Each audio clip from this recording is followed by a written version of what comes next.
Everybody, welcome to the losers finals of the Open Angel Arena April Major. We've got Kindergarten playing against Way Too Deaf in a best of three to see who can go up against Not Yet Dead in the grand finals. Casting, we have Hades and Chris. Chris gonna be going right into it with some fun facts, and you boys take it away. Hello. Let's thank talk you. about tournament history. Tournament history. Okay, let's go into this. So these guys have faced each other 3 times before. Once Okay. in this exact tournament yesterday.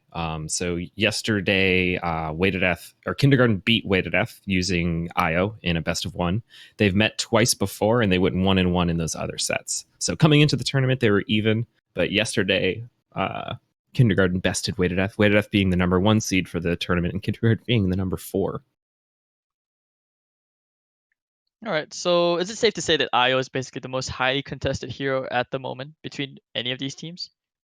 I think they have to ban IO every one of these games. There's the IO ban. Yeah. Yep. And these That's two fair. teams are the ones that have picked IO the most also. The second that Way to Death lost with an IO, they've picked or banned IO every game since there, and they've won every game they've picked it.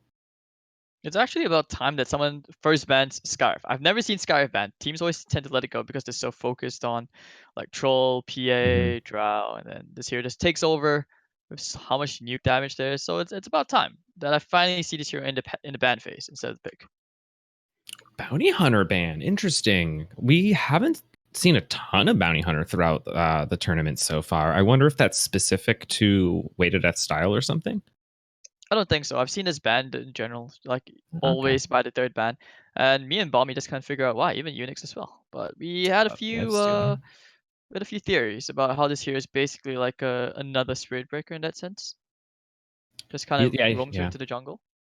I think one of the best things that Bounty Hunter has to offer also is just the fact that the Janata Gold Steal is so much higher in OAA. If you're able to constantly Janata the enemy supports, not the enemy carry, I think it's a waste to Janata enemy carries, but if you Janata the enemy supports constantly, then they won't be able to afford to upgrade their boots by that minute 5 mark on bounty runes alone, which means that they have to waste a bunch of time high ground farming easy camps, so that way they can afford that last component of their boots that can waste 30 seconds, maybe a minute of time for supports, which is massive at the 5-minute mark. So no troll, pick or ban? What's happening? Not yet. I think they're waiting to see what happens. But Shadow Demon. Okay, so this is, I think they've picked Shadow Demon like first most of the times now after the Wraith King, but not too convinced by it. I guess Soul Catcher and the Purge is like Demonic Purge is pretty strong, but I have yet to see Shadow Demon win a single game. Shadow Demon, he might have lost some games on stream, but he is a very, very strong support. Just ridiculously good roamer early on. He also has the ability to clear camps, so he can like get some levels for the other supports randomly. If there happens to be no action, clear out a medium camp real quick. Also, he has the ability that at basically every single phase in the game, if he gets an opening on the enemy carry, he will kill that enemy carry. It just doesn't matter what the enemy carry is. He just has the ability to kill a single target as long as he's allowed to get his combo off. And that's a really big deal in OAA when it's like this huge 4 protect 1 meta. Alright, so what other heroes are we looking to find here? Actually, I just realized today I haven't seen Spirit Breaker yet. This is gonna be the first time. Because actually in the previous best of 3 it was just banned out. Yeah, I saw a fair bit of it in Way to Death versus Alpha Boys, the concurrent best of 3 that was taking place. He was definitely picked or banned in every one of them, and he got through a couple times. He is so fun to watch. He's just always charging around and causing chaos everywhere. So what actually happens if you commit, say, Strategy and Darkseer together? Just buff up the Spirit Breaker as he charges in. Is that even possible? I mean, it's definitely possible, and that's going to deal a lot of damage. There also is a funny interaction where you can get the different upgraded boots to have their movement speed bonuses stack. So the double boots meta, the fact that that bug exists currently, really, really benefits Spirit Breaker. So he can get up to like 2,000 move speed while charging, I've seen in games. Shadow Fiend. I think this is the latest Shadow Fiend pick I've seen, like the whole tournament. I've actually seen it like maybe the 18th or 17th pick, so it's still okay. But it's still okay. I mean, but the part which actually astounds me the most about OA is the fact that you get passive gold from the boots. Yeah, it makes the support lifestyle very, very different because you're going to get your items and you can just focus on map control and warding and duking it out. That's Biggest actually thing the you way have to Dota worry should be about is played. XP. I Yeah. wish they had that in actual Dota, where you could just like walk around, get gold, just go and fight. Haven't seen an ogre yet since day one. Okay, I have to ask. I asked to Bomby because he thinks that this hero is shit, but why do we not see Legion Commander? Legion Commander. So I don't think that she's bad. I think she's a good hero, but I think that there's almost always like 3 other heroes that are better. And you always have the scare of because these fights are so swingy a lot of times during the mid and late game. And if Legion Commander gets a few bad duels off, you can feel a lot of damage with that bonus damage going up to 42, 58 in the OA levels before the talent. Um, so she can be really, really, really risky. The way that I have seen her played in tournament before is you basically get just enough dual damage to be able to win duels, and then get an agonyms, and then suicide into the enemy team over and over and over and over and over and over and over and over and over again. Because as long as you have enough damage to get the duel, you just keep getting more duel wins. You just kind of do that forever. It's not popular in this meta though. Clink Shadow Fiend, that's terrifying. Clink Shadow. Okay, I guess it's because of the Burning Army and the 25 talent and the SF interaction that can be pretty good. But they don't really have enough tanks or disables on the dire side, do they? Yeah, I suspect that last pick will probably be either a tanky disabler or a. I was going to say something like a Bane, like the backline disablers, but that one's already taken. I'm not quite sure what they'll pick for that last one. I could even see like a Slardar. I think that would be pretty great. Would add even more minus armor. Utility Slaughter. Huh. I guess it's yeah. I can actually see that working out now that you mention it. Surprise. Okay, hold on. Oh wow. Okay, this is the surprise Zeus. Zeus, interesting. Zeus is very, very, very, very strong. I'm excited to see this. He can just spit out so much damage, and he farms quick too. What about? I was thinking of Baden, but then I realized that after how he just lost almost every single game yesterday, no one picks him anymore. Yeah, I think he won at least one game in the other like off-stream games, but he definitely hasn't had a good win rate this game. I think there's only certain teams that he fits well in.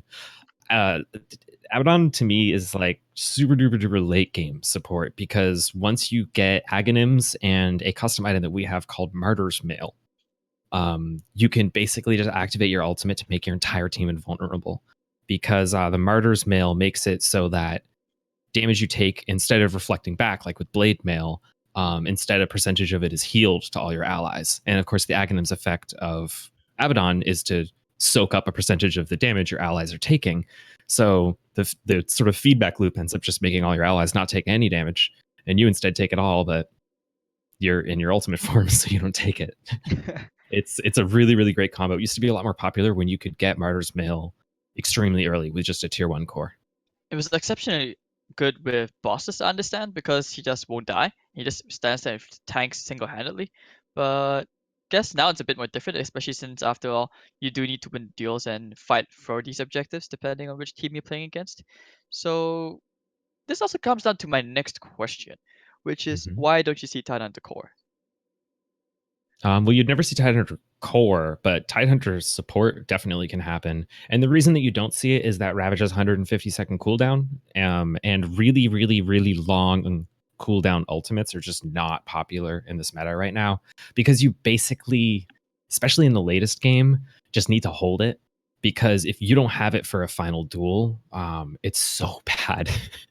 It's the same reason we don't see much Enigma. Enigma's ridiculously powerful. Enigma can solo kill a whole team of 5 if she gets her combo off perfect, but she can only do her combo every couple minutes, so it's just not popular. Yeah, I understand long cooldowns. No, but I mean, Tidehunter is not about it's not about the Ravage. I always feel like this hero because of the damage reduction, the gush, and with the talents, the way it works as a core, the Ravage is mostly seen as, you know, Nice. this is a bonus. Oracle Bad Pangolier. Okay, this is the second time I've seen it. I didn't see it at all in day 1. So to see it suddenly just picked up so much in day 2, I'm assuming they have it ready. They go for the AA, not the Puck. We saw it Puck as a counter to the Pangolier early on, actually, just now. Yeah, Puck is a wild pick. Puck isn't considered that strong generally, but to my understanding, it performed quite well. I didn't actually catch that game. I was only told about the picks. Excited to watch that one later. Well, let's go. So we have. Wait, which teams are playing? This is Wait. What is it? Kindergarten versus Way to Death. So Yes. any drafts you're Kindergarten. favoring at the moment? Looking at these guys, so I think that the Radiant side, the Kindergarten team, I think it's a lot riskier. It's particularly the Zeus. I think the Zeus is a huge risky pick, and if they can manage to get the Zeus to pay off, I think they're going to be in super duper good shape because they're going to force all the enemy carries to get BKBs super duper early, instead of like the more typical build up items leading to the BKB. But then looking at Weighted Death's team, like these are all just disgustingly good heroes. They have great supports. They have good enough disable, but not a whole lot. And these guys are beasts. Eckler Shadow Fiend is monstrous. Yeah, Way to Death. But I realized that they actually don't like disables for some reason, and we're just waiting for the level 1. They'll pick all these heroes for just pretty much treat it like it's auto chats. It's all about the composition. PUKS for Puck. What? Am I seeing? Are you seeing this too? Someone's Third drawing letter was something an in- S. Oh, so it's like pus. I don't know. Alright, so level 1 Yeah, deal. that's what it Zeus was. just throwing out the Arc Lightning. No Zeus Arcana, Fierce Batman. Now, looks like they might get flanked, getting boxed into a little corner. Lifesteal just wandering around and decided to go for the charge into the SF, but Zeus, they want to kill the Zeus first. But can they? He's already down to 200 HP, chasing after the Shadow Fiend. They actually whip the raises, they do get Scabo first. Scabo actually plays all the weird heroes. Okay, so it looks like they finally get the SF in return. It's gonna be the 1-for-1, and meanwhile, Lifesteal getting clicked down. Nice and easy from Sammy. And Spirit Breaker charging for the Ancient Apparition, and Pertso doesn't have Swashbuckler for another 10 more seconds. And 3 heroes dead. Swashbuckler in 3. Nice Ray Fire Blast. They get the kill here. And it's gonna be the team wipe. So the first deal going the way to Death. Check out Pangolier's items. This is Perseus Pangolier. I have seen Perseus Pangolier many times. This is actually kind of a staple hero of Perseus. He either goes super duper support, gets like a whole mix of items and ward stack and stuff like that, or first item Javelin, and then just harasses with Swashbuckle.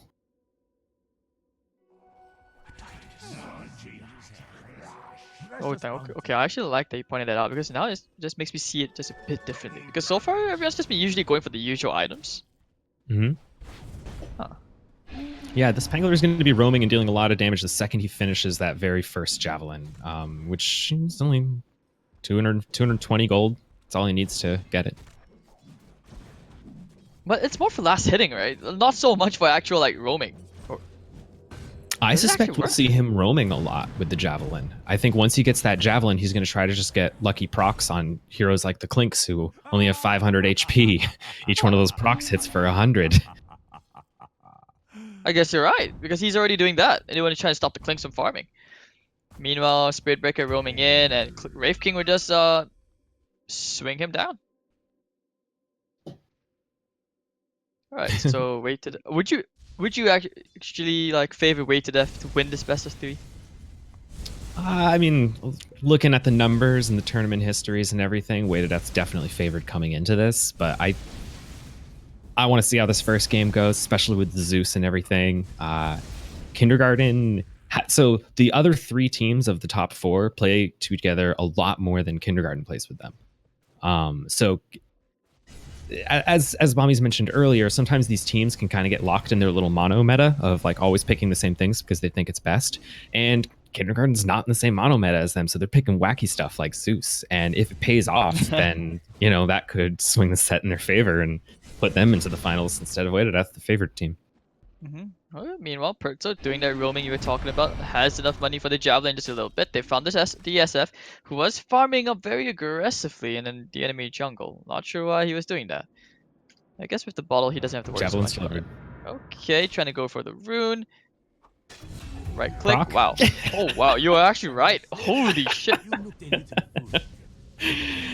Yeah, welcome to Perso's Pangolier. This is going to be a hoot and holler for a little bit now. I mean, it's a nice change instead of the Pertso Nyx Assassin, which has a questionable win rate, despite the super high win rate. Yeah, that's actually another one of his staple heroes.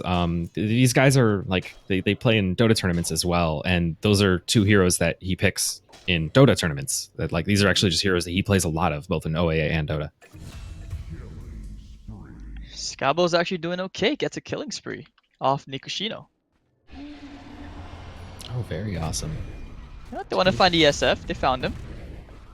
I think they've made it their job to just make sure he has a bad time. Yeah, you don't want a Shadow Fiend coming online. It's so often that we see Shadow Fiend as the highest level in the game, just over and over and over again. And so they're going to do their best to make that not happen. Should be dying here, but kind of running away the wrong way. Well, okay, they get Nikushino. They should get Cyberpunk, who is trying to deny himself, but he's so far away behind it. Pertso just clicks him down. Wow. Okay, so the way he's... I guess this is the 200 IQ itemization build. Yep, there it is.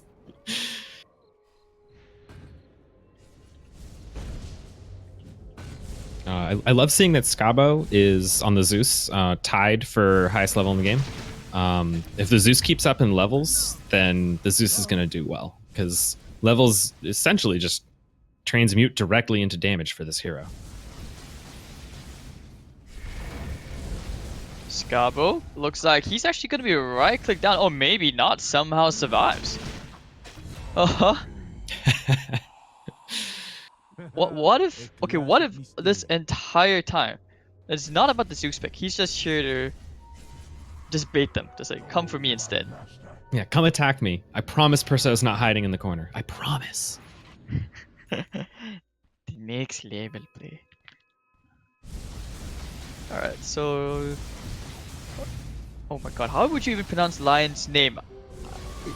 I'm just gonna give up on that. This is wandering to the wrong neighborhood, clanks, gets it. One casual kill, gets it a nice chunk of gold. AA wandering around, he really wants to find somebody. They've left this lifesteal alone for a very long time. I think he's going for the corner. Usually want to do that. I think he wants to steal. Yeah, he wants to steal that. Look Ooh, at that. the invisible AA. This is funny. They have to suspect something, but they already used the scan, so they don't find anything. Hot existence.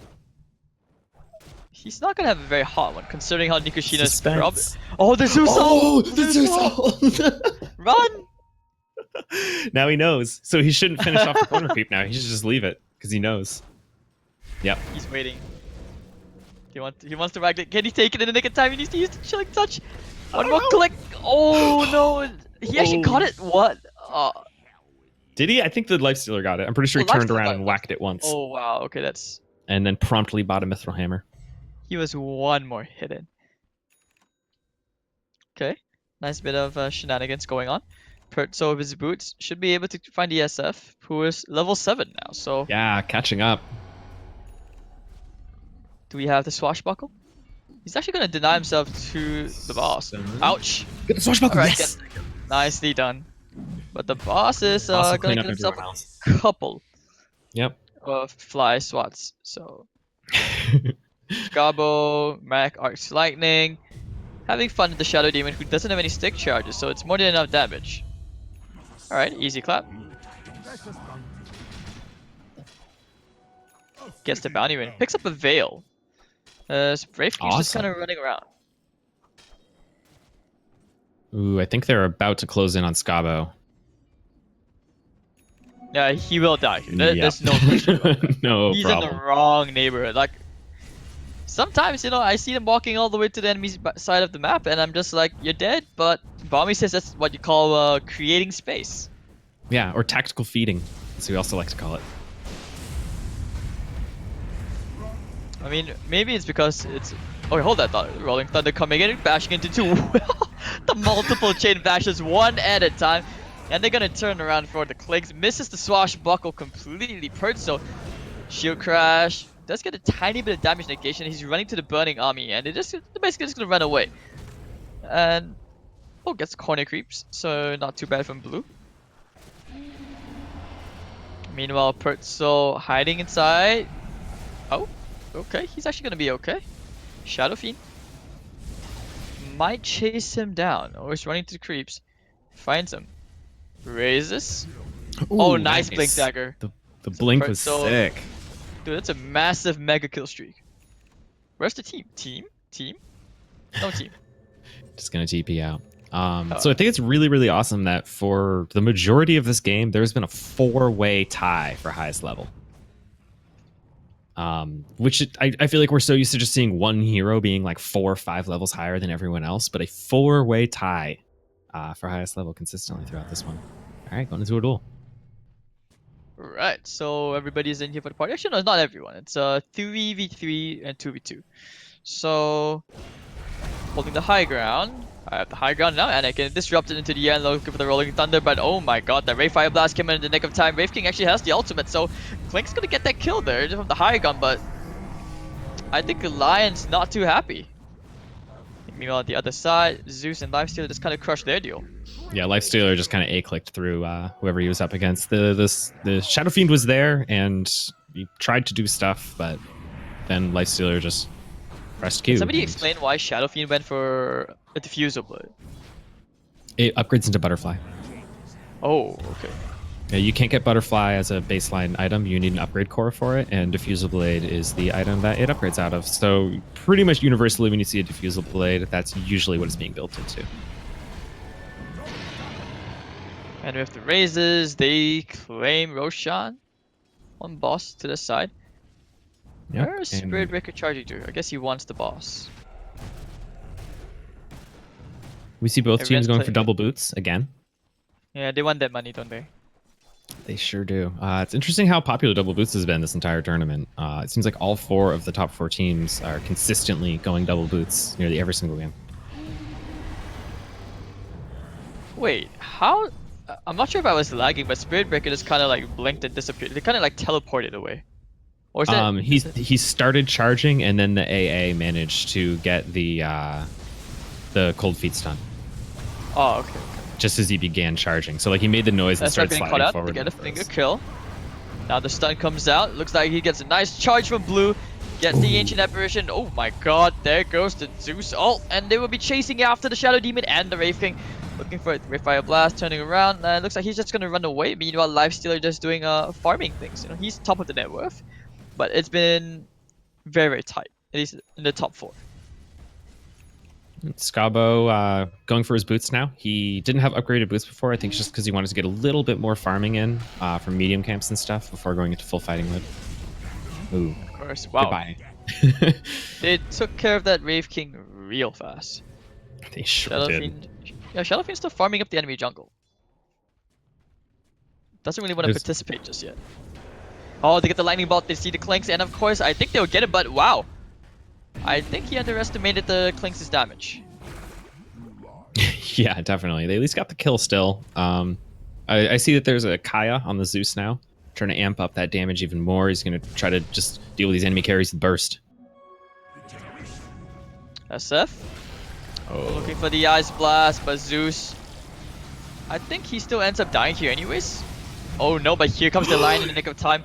Whoa, Wraith King ultimate, so actually SF is going to come back again for the secondary time. Scabo going for the lightning, trying to get all the damage spread out. Well, he'll be back in 5 seconds, so it's not that bad of a thing. But Pertzel with the shield crash, actually still alive. The damage reduction is insane, dude. Burning Army's not going to do anything. Okay, so they do get the Clinks. Clinks is finally dead. Getting the stun onto the Shadow Demon. They actually will bring him down. Zappy zap zap zap. And down he goes. Going onto the Wraith King. Wraith King still has not died. Ultimate up in 12 seconds. Lion maybe want to drain him down. But instead goes to the finger here. I think he does. There we go. Wraith King, alright, turns into a Wraith. Just for a tiny short while. it's going to be really close whether he pops here. It was at like Ice 7.5. Blast. Oh, dodges it just in the nick of time. That was so close. Disruption. Blink out immediately from the line, and I hear Rolling Thunder coming in. Alright, Autobots roll out, let's go! And they find the Ancient Apparition with the lightning coming up from the Zeus, and I think Nikushino should be dying here, but here comes the Wraith King, has the ultimate backup, has the pipe, he's making the Ancient Apparition very, very tanky, Ethereal Blade into the SF, so he can't really attack. Clinks, meanwhile, the backline will actually not go down to the Pangolier, who turns things around. And Zeus, does he want to get the arc lining out? Here he actually blinks out to safety, no damage really done on him to cancel the blink, and that'll be the end. Or maybe not, just as I say that, charge, and it will be cancelled, so I guess they do want to heal. Or actually they're going to be fighting around the boss. Yeah, does Radiant engage here? Is that what they really want to do?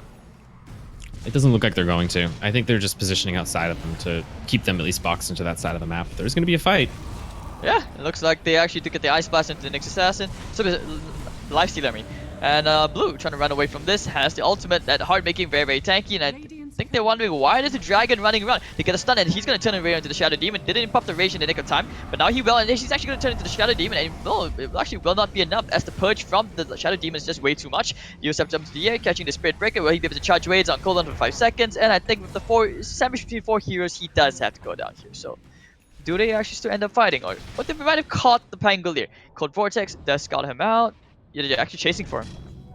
He has a Yield Scepter. AA. Oh wow. But here comes the Clinks. 2, 3, down he goes. That's a lot of damage. That Clinks is hitting hard already. That was all very, very good for Dire.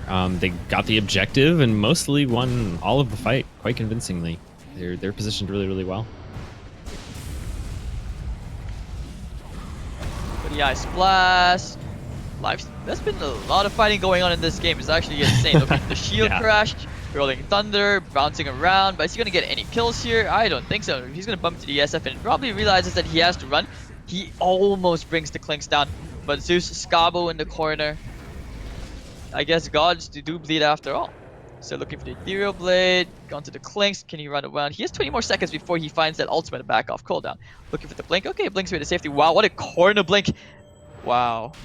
TP Master. Very, very nice blink. Juke. Getting out of there. Alright, so that's 3 quick bosses for the Dire, and you know, I think the Radiant really, really, really shouldn't have tried to contest those. I think especially after losing that first fight, instead of engaging at the bottom middle boss pit, they probably should have just gone for like the top right boss and just completely dodged the enemy team. That way they can try to go even on tier 1 bosses. Because if you go even on tier 1 bosses, like, it doesn't really matter, you win even. You know? Number of bosses that you get are really all that matters. So, this game, despite Dire side getting all the network advantage, it's still pretty even out. Like we could still see a comeback, but what are the win conditions for them to come back into this game? For the Radiant to come back into this game and turn it around, I think that they just really, really, really need to capture these boss objectives. It's so important that they don't get smothered out from getting any early cores. Because if they can't get enough cores to kill the higher tier bosses, we're just going to see what happens time and time again in the current meta, which is just take all the bosses, that way the enemy team can't take bosses and win the final duel. There are no more tier 1 bosses for the Radiant team to try to capitalize, so they only got 1 of the 6 neutral tier 1 bosses. They're down 2 cores. But they also already got a tier 2, which is great. So they got a tier 2 before the Dire team managed to get it. I think Dire has vision of this. Yeah, they have a ward in the top right of the boss pit that the Radiant's in right now, and they're closing in. They should be coming in. Wait, does the sentry not see that? Okay. Oh yeah, it doesn't. It's actually out of range. But here comes Shadow Demon coming in. This boss not yet dying at the swiper. We'll take care of the Nimbus, which means Spirit Breaker, does he want to go in for the charge? The boss is very low. They're going to be fighting around this. And I think they will. Alright. Using the Thunder God's Wrath. They do have vision on everybody right now. Shadow Demon's already dead. Wraith King actually procced. And now they want to go back in fighting for the capture point. And now, okay, there's a very nice Rolling Thunder stunning everybody up. The shield crash is going to help him negate quite a lot of their damage. But the life stealer down, there's just no more physical DPS on the side of the Radiant to even contest this. Looking for the swashbuckle and bringing everyone's ridiculously low. It's probably a team wipe here. Scabo, he needs the talents. He needs more. He needs extra items. And then yet another team fight going the way to the Dire. And it's actually going to be a 3v3, 2v2 kind of deal going on again. Blue, does he does have the Nimbus.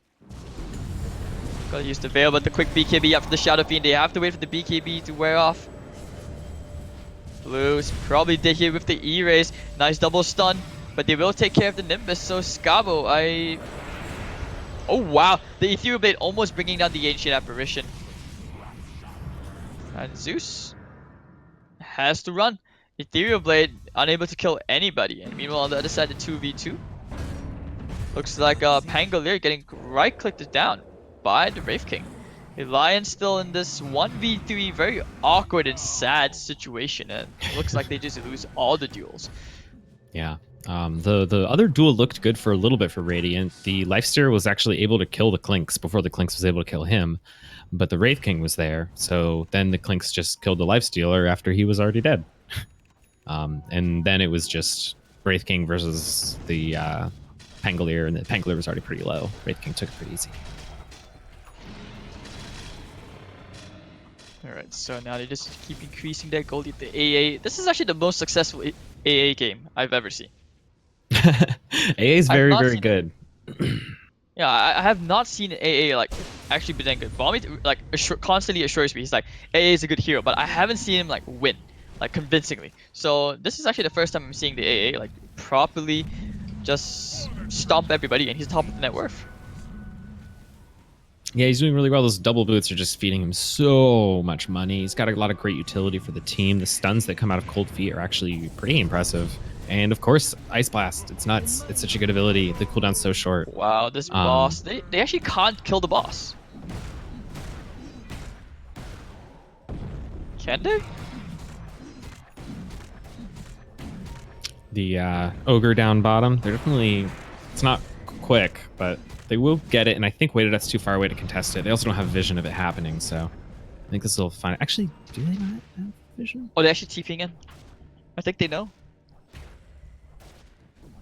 Or maybe not. Yeah. I mean, They saw the switch icon way too fast. Yeah, they saw the icon disappear on the map, which I think is what they were coming down there for, but they couldn't contest. Ancient Apparition, there goes the Shield Crash, Heal Septum to the Cold Feet proc will probably process here. He's gonna get stunned up. Oh my god. Soul Catcher. 40% HP gone. And now fighting around the twins, going into the charge on Infest Bomb. Looks like they can kill the Shadow Demon here, and he will get brought down. Scabo trying to do whatever damage he can with the Lightning Bolt. Fail. BKB's already down to the Shadow Fiend. Pops the Satanic. He's actually going to be back up to full HP, trying to turn. Nothing else, and he's going to go back to the bosses. But meanwhile, on the other side, Lion is looking to TP in onto the Zeus, as they would perhaps try to snipe this, but looks like they will not. And Wraith King, hello, Spirit Breakers. He's found him. Can we get a few lucky bashes here? Charges him out of the capture point. There goes the Swashbuckle, gets a few bashes in, Rolling Thunder flying out. Ice Blast coming in, however, Nimbus as well. Lots of ultimates being thrown onto that Wraith King, who does have an ultimate. He's just so tanky with the pipe. And now he will finally go down, but here comes the Clinks. Ultimate on cooldown. Wraith King. Lifesteal is going to try to go straight for the Clinks, who does pop the Satanic, and he's actually going to be back to full HP, but it's about to expire in just a fair bit. He's actually going to end up going down anyways inside the Nimbus, and there we go. Lifestealer. Wow, that's Soul Catcher, dude. What? Lion. Finger for not. Ice Blast doing a lot of work. Ultra kill for the Clinks. Wow, Dire, they're monsters, man. They're going to take this capture point, which is a pretty big deal. It's just another core that's definitely intended for the Radiant team, and another 2 points for them to widen their lead to approach that 100 goal. Pause. Connection problems or something. So are you convinced by the Zeus pick yet? I'm not super convinced by the Zeus pick, I gotta say. The biggest thing about the Zeus also is that I feel like I'm not seeing a ton of Cloud play, and to me, that's the best thing about Zeus is the Cloud. But he also just might be out of meta. I don't know. Well, the mini stun interruptions of the Cloud is just really, really oppressive in team fights, and you know the percentage-based damage and everything with the Cloud constantly proccing. Also, the Cloud's ridiculously good against bosses because it interrupts their attacks, and almost all the bosses have really like low attack speed and very slow attack animations. So the interruption, like he can like chain stun certain bosses and stuff like that. But you know he's gotten small amounts of nerfs from his originally oppressive set of unbelievable amount of damage and everything, and I think at this point he's just out of the meta, and this game's showing it. Also, Shadow Fiend and Clinks are disgusting. Without a doubt. I mean, the Burning Army, we haven't even seen the Clinks use it in that super big team fight just yet. And still, the Radiant do lose. They can't even kill the boss. Look at that. They're using everything they can, and they just take bosses so slowly. It actually feels like the Dire could actually try to contest in time after taking down this boss. Yeah, Yep, okay, on to the next boss. Let's go. They have a very, very bad Alchemist killing team, because they don't have a whole lot of spread damage to deal with the eggs, basically with the exception of Perso. Oh, Davai, Ice Blast coming into the capture point, and it's gonna land onto 2. Meanwhile, Supreme just destroys Scavo in a matter of seconds. Oh, This guy, he's the God Slayer. He's gonna get the Pangolier as well as a triple kill, and he's about to make it an Ultra, it looks like, and the Ethereal Blade from Nikishino instead will claim it. 24 and 15 on the Clinks, 15, 8, and 9 on the Shadow Fiend. Everybody else double-digit deaths. Not looking very good for the Radiant. Yeah, these carries are monstrous on this Dire team. It's so crazy. I think Shadow. I don't even like I just don't know who you first ban anymore. I don't know what to do. I'm so glad that I don't have to draft. Spirit Breaker, they have to raise this, and Heckler getting a double. Actually, it should have been a triple. Looking for a bit more, trying to find Scabo. There goes the Ice Blast, flying into non-existence, and alright, he's gonna go straight for the bosses instead. I hear the Rupture, and okay, turning on to Pizdati. Sammy. I think they could capture another checkpoint, and using the Thunder God's Wrath to scout them out. They have to know that they're so close. Bing. Yeah. I mean, there's no reason for Radiant to engage there, though. No, they're not going to win the fight, and it'll just waste time that they could be spending actually trying to get objectives that could make them strong enough to win the fight. And they are just going to keep claiming more as they upgrade their items once again. SF, he's starting to hurt. He's level 29, he's got the 25 talent. What is he going to upgrade next? Speaking of 25s, there's a lot of heroes that really need to ding their 25s. Lion just now finally dinged his, so he's got his AoE Hex. The Wraith King AA and Spirit Breaker are the only remaining heroes that don't have their 25 talents. Spirit Breaker, of course, being a big fan of his, the 25% greater bash chance, start getting that perma bash going. Strangely, I would actually have gone for the 1000 range this game, just because of how much easier it is to land damage when they're so spread out. The AoE Hex is fine, don't get me wrong, I love it, but at the same time, they're just lacking so much damage right now. They don't have enough. That's true.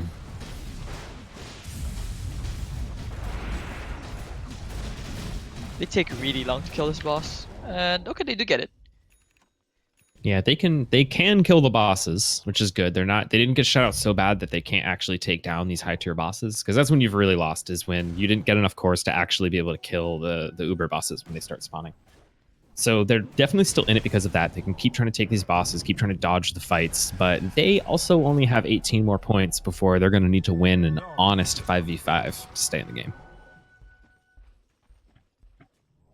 Is there any way for them to come back into this game actually for the Radiant?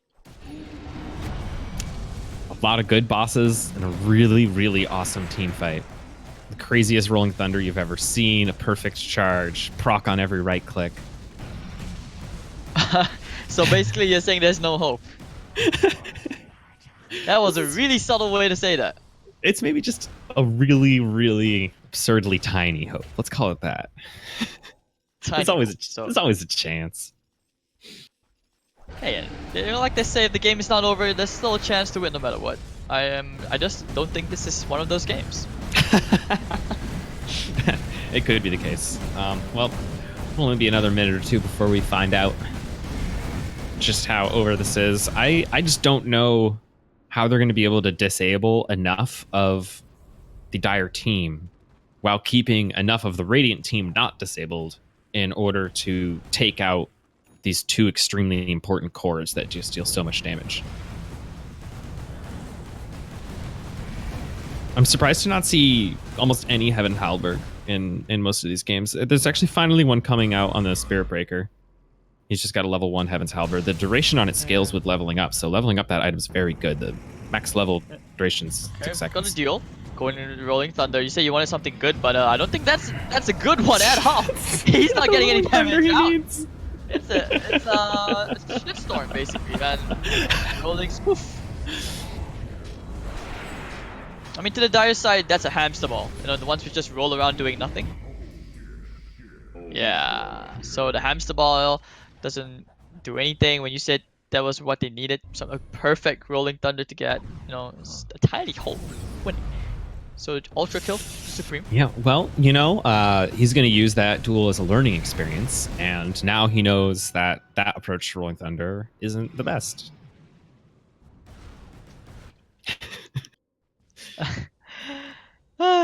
Even SF is like new meta. New meta. Die to bosses, new meta. And Supreme just taking care of Pertso real fast. What else can they go for? He actually gets a wall of his own. One to 20k HP. Why are they placing the walls everywhere? Is this just to like block people, maybe mess around the Pango? I think the random walls are honestly just BM. I can't think of a single reason why you'd place walls in the places that they did. I kind of feel like they're just BMing and freeing up inventory space. But I'm surprised they're not grabbing vision towers and then dropping those randomly throughout the map, because those are very useful to have scattered randomly. I mean, they are that close to the final deal, so they don't really have to do anything. Yeah, in fact, if they just take this capture point, that'll give them, what, three points for this capture? Okay. Solid way to get some score on the board. 95, this will be 97, because they're taking out Uber bosses, and those are worth 2 each. With the mass TP, they know we're... Oh, they're going straight to the bot. They want to fight what the walls are for.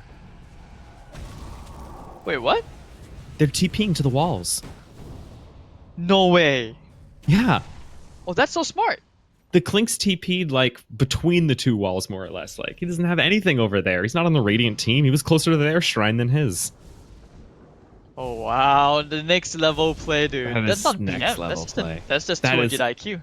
It is. It's actually just so next level that I thought it was BM. Here we can see that Nimbus Cloud sucks against Charger because it actually prevents his level 1 charge because it takes too long to channel. And then you never get him into his weakened state. Meanwhile, the final deal should be coming up just a fair bit. Yep. Couple of seconds, it'll pop right off of this capture point right here, and then we'll see what Radiant team can do. Bust out all the stops. I really, really, really hope the Zeus player knows that everyone's invulnerable for the first 2 seconds of duels and doesn't ultimate right at the start of the duel. We shall see. Oh, the BKB is very fast. Alright, there. Oh no, that was still too early. Too. It was pretty early though. Pertso doesn't even get the ultimate off. The rolling lull. He's dead. Lifesteal is also down. There goes Spirit Breaker ultimate, and whatever, Zeus. Run. That's all I can say. Run. He's dead. All right. There's no running from that. All right. Well, the unorthodox picks on the Radiant side, I don't think paid off this time around. For sure, it was a disaster, dude. Maybe they'll come up with something which actually works. You never know. We'll see. Is Bomby coming back, or are we just waiting for the next skip to come in first? Hello, how are you doing? No, go away. We don't need you here. So Chris, is the next skip coming up soon? The next game is coming up soon. They're already saying that they will be hosting. Kindergarten will be hosting the lobby, as I assume the Russians will continue complaining about the fact that they never get to host the lobby. What a tragic life they're living, a life of winning. So rough. So, yeah, the teams are getting ready to start up the next lobby, and we'll be going into it as quickly as possible. And, I mean, that's really all there is to say. You guys need a break, or are we just good to continue? I'm good to go. Maybe a couple of minutes for me. Okay, you guys do this game first? All right, yeah. All right, we can carry it from here. Sure. Bomby's cast, PogChamp. Let's go.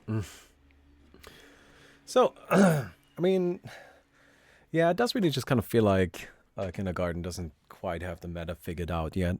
I feel like there were a few moments where not being in the meta, or in the Russian meta, I suppose, was very beneficial to them. And other moments where it wasn't, like that last game. Right? Definitely. So we'll see what they can do. Maybe they go ahead and pull out something crazy again. Or maybe they just continue sticking to what they've been sticking to. I feel like I don't know. I've just been like blown away by how scary that Clinks is. So I'm just a little Yeah, the Yeah. Clinks is terrifying. I mean, 30-4 that game. yeah. I'm just a little unsure Nuts. what they can really do about the Clinks at this stage. Yeah. So I didn't like the Zeus pick, but I actually did like the Pangolier pick. I know the game obviously didn't work out for them, but I don't think it was the Pangolier's fault, and I think the Pangolier pick was still good. What are your thoughts on the general lineup and stuff of kindergartens? Pango, I don't really know. Like, I feel like the Pango didn't have actually that much of an impact. What I saw a lot is him rolling around and then getting shot by these Clink skeletons. And that's just kind of like the problem. I feel like you need to have a hero that can actually like kill the Clink skeletons really quickly, and Pango is just rolling around and not doing that. In one of the fights, we saw the Spirit Breaker, and I think this was actually the only fight where we saw this. The Spirit Breaker actually made an effort to take down the skeletons, and that fight went a lot better for the Radiant. But ever since then, like after that fight, they never really got an opportunity to do that again. Which makes me wonder if maybe like a hero like Ursa could be an answer. All right, Ursa can A, just kind of like, you know, use the ultimate to tank through a lot of damage, and then B, the W, you just hit the skeletons, like instantly they go down, and you can clear out the entire ultimate in no time at all.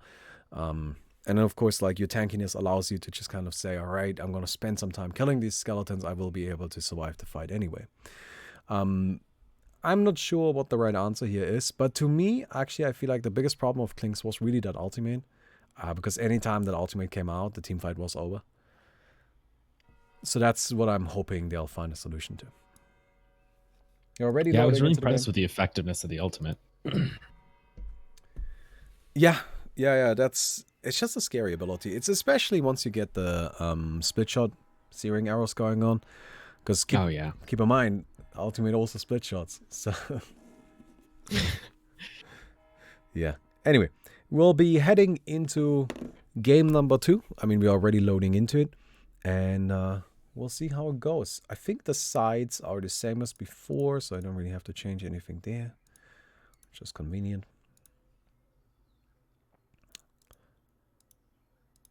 Let's see if Kindergarten can bring this to a game 3 against the favored Weighted F. Yeah, I mean, they have been doing well this tournament. They did also bring Not Yet Dead to a game 3. They have already beaten Weighted Death once. It's definitely possible. They are the reason that Weighted F's in the losers bracket to begin with. Yeah, so I think it's definitely on the table, and we'll see. We'll see what they can do. I gotta say, you know, where's Medusa? That's. I would love to see some Medusa. I saw her picked like once maybe, and I think it was by like Chatterjee strategy. It wasn't by one of the top 4. And it was super duper effective. Like, she actually did amazing. She farmed up crazy fast and like dominated the whole game and everything. But I don't know. It seems to be just slightly off of their radar, which is funny because maybe a month and a half ago, Larnell was telling me that Medusa is the best carry in the game. Saying like Medusa, Lifestealer, and like listed off a bunch of the other really, really popular carries that are still in meta. And then Medusa's just not in meta, really. I feel like, you know, what I see a lot is I see these carries just kind of charging at everybody, right? And then there's just this massive like initial burst of damage from their big ultimates, their big abilities. Like if you look at Lifestealer, you've got Rage, Troll Warlord, you've got the ultimate. And that just kind of makes me think, okay, why aren't we chronosphering that? Why aren't we using Stone Gaze, you know? Where's my Ravage? I feel like there are these big team fight abilities that could lock all of this down that are just not being picked up. But we'll see, right? We'll see what the players can do to make this work. I'm also thinking like smaller scale than that, like Earthshaker. Let's just put a fissure out there. I love Earthshaker. What does a Lifestealer do if there's a fissure in the fight? He just has to wait. He has to wait for the fissure to go away. Earthshaker is also just a fantastic disabler, you know, like, and I don't know. I feel like maybe just trying to challenge all of these carries with just raw power isn't necessarily the way to go. But we'll see. We're heading into draft number 2. Game 2 of Way to Death versus Kindergarten. Of course, if Kindergarten loses this one, they will be eliminated from the tournament at 3rd. Yep. And if Kindergarten manages to stick into it, we'll stick to... Well, continue. I don't know, man. It's been a long day. If Kindergarten can't continue... We'll go to game 3, as some would say. They will go to game 3. There we go. We got it. We got it. Believe in me. Good. All right. So... First Pan IO? No, on Druid. Second Pan IO? Phantom PA? Assassin. Yeah. Oh. That's the Phantom Assassin, yeah. She is always getting a ban. I mean, she's strong, don't get me wrong, but she's also very linear. Like, that's the thing about Phantom Assassin. I feel like she's somebody you can actually deal with. While oftentimes I look at what the Lifestealer's doing, and I'm just like, how? How do you stop him? He's so difficult to catch. Anyway. Yeah, PA got through in a bunch of the games that were on the side stream, and she didn't lose one. I believe she won every single game that she got through on. She dominated a Troll Warlord a couple times, too. Just like 2 shots, everyone. It's stupid. Yeah. Scarif Mage being taken out of the pool. So that's actually, I think, a good choice. Scarif Mage has been... Me too. I agree. So strong, right? And it's actually something we've seen a lot of. I feel like the heavy magic bursts with E-Blades. I like the E-Blade a lot. As like, I think it's an interesting item choice. Because you see it on heroes like Lion and Scarif Mage. And what people do with it is they E-Blade an enemy and then nuke them down. Or if they get jumped, they just E-Blade themselves. And it's just like, I'm fine. I'm going to go ahead and be protected over here. It's a nice, powerful effect. A good defensive option. Yeah, I think E-Blades are great. They're also good. So as a support, it's a thing that happens really often where you accidentally aggro bosses. Because like you're warding a lot, you're fighting enemy supports in boss pits. And just like quick self E-Blade to get away from a boss for free is actually really, really nice. In my opinion, it is like a core item on Mirana because you pretty much always buy Ags. And every time you go near a boss, your thing goes off and it aggro's them because the Ags effect. Yeah, that's a little bit awkward. We've got ourselves just a few seconds left to go here, though. We're going to see Shadow Demon. Shadow Demon, cool. Shadow Demon makes a lot of sense to me. It's just a hero that's been quite impactful whenever we see him. I especially like his like early power, right? Like Shadow Demon is one of those heroes that wins the level 1 duel, that wins the second duel.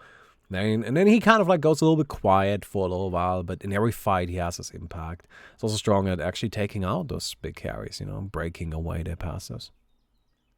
Nyx Assassin being taken out of the pool, the respect ban.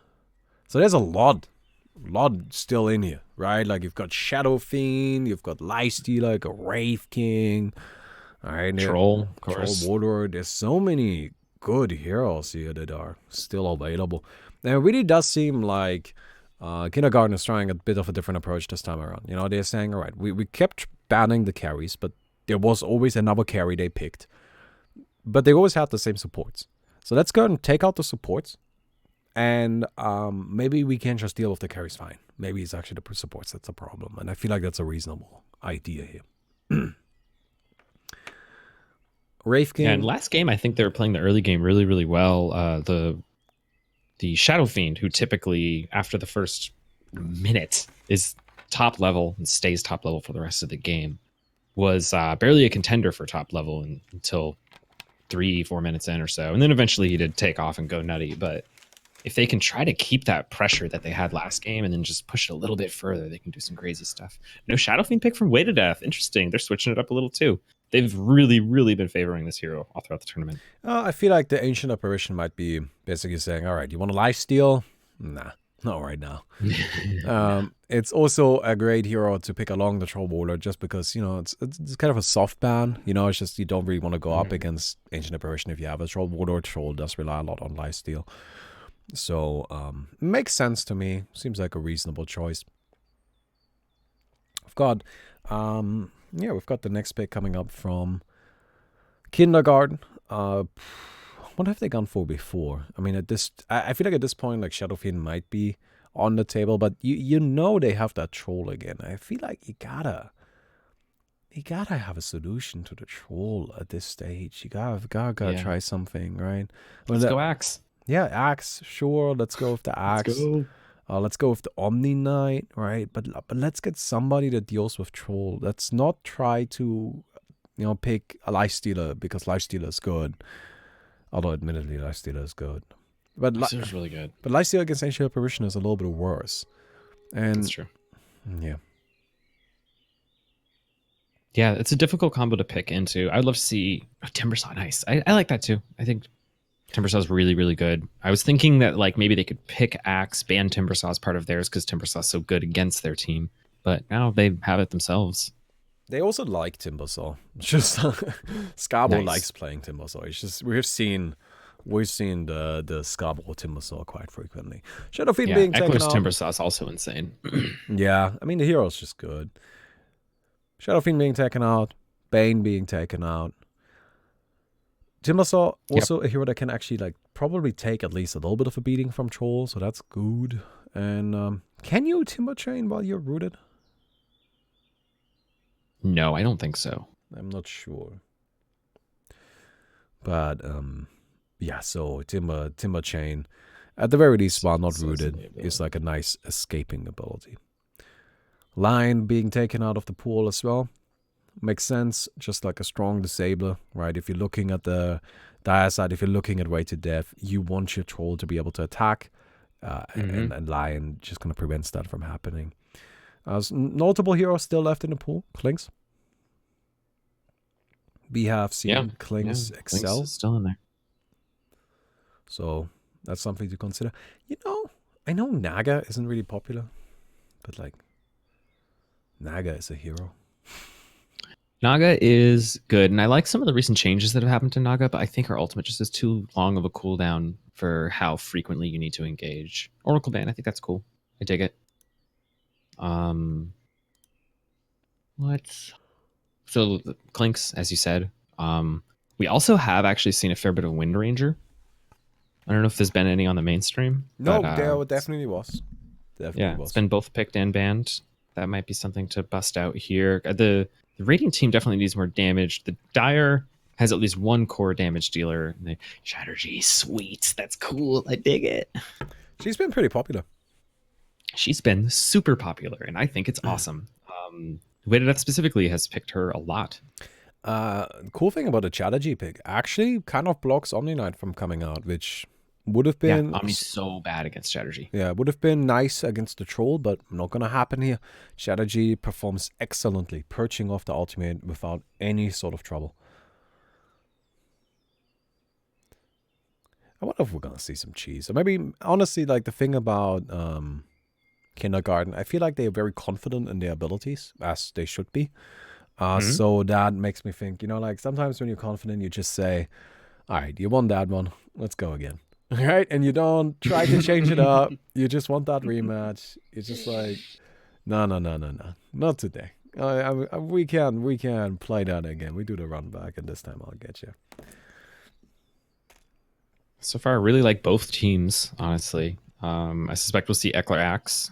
The Eckler Axe is what dominated the Troll Warlord in Game 1 versus Alpha Blitz. Well, there isn't really anybody to dominate right now. I mean, who ain't gonna blink Cole? Right now, Axe has a pretty powerful to say. Oh, there it is. All right, now we know it. Nice. So they get the Clinks themselves. Actually, Yep, I think that's cool. I guess this will show us just how strong Clinks actually is, because I don't like the Clinks very much here. I think that's odd choice. You're playing against a lot of Disable, right? You're playing against, the Chatterjee, which will be able to run you down because there's no way you can kill her quickly enough. Axe will blink on top of you, and then Blade Mail. And Clinks is not tanky. He will destroy himself, no problem. And then, Clinks is not an answer to Troll Warlord's ultimate either. So, actually, is he? Wait, can Troll, if you Troll ultimate with Troll Warlord, can like the ultimate freak out and start attacking the skeletons? I don't think it will, because one thing that I like to do against Troll Warlords is pick Venomancer and ward block the Troll, because if he ultimates, he'll just run in place against wards and never attack them. Okay. So that's probably not gonna be... Yeah, I also don't like Clink's a whole lot into AA, because I think all of Clink's survivability is satanicking in the center and just getting all that damage out. What? Puck. Wow, did they really not want to? They were afraid of Puck? That is interesting. I think that's just them saying, all right, I think we can win this as long as nothing weird happens, right? And we did see the Puck. We did see the Puck. Puck did pretty good. Like, did pretty well. And Puck is really weird. So I feel like that might be a part of it. We're just saying, okay, we got this. As long as we don't get cheesed by some nonsense. So let's just get rid of Puck. Necro. Yeah, I feel like the conversation went something along the lines of like, does anyone know how to play against Puck? I don't know how to play against Puck. I'm pretty sure they picked Puck earlier. Should we ban Puck? Yeah, I don't know what to do against Puck. Yeah, let's just ban Puck. I mean, that's fair. I think that's not a bad idea at all. So I feel like Radiant right now doesn't really have any sort of magic damage. Like, that's not true. Ranged magic damage. Here we go. All right, everything they have wants to be right in the face of the Dire. There we go. There's the ranged magic damage. Oh, trying out the Zeus again. They believe in the Zeus. I guess they disagree with my analysis of being unimpressed with the Zeus, but thinking Pango was on the ball. I think Zeus didn't do that badly. Also, Zeus does a lot of damage. He just hits really hard. And there's the Slaughter. Nice. I like Slardar here. I think if Slardar and basically any other teammate ever catch the Zeus is dead. That is very likely. Considering Zeus is pretty much made of paper. Also, balding, as it turns out. Hello, Zeus. How are you doing? Where did your hair go?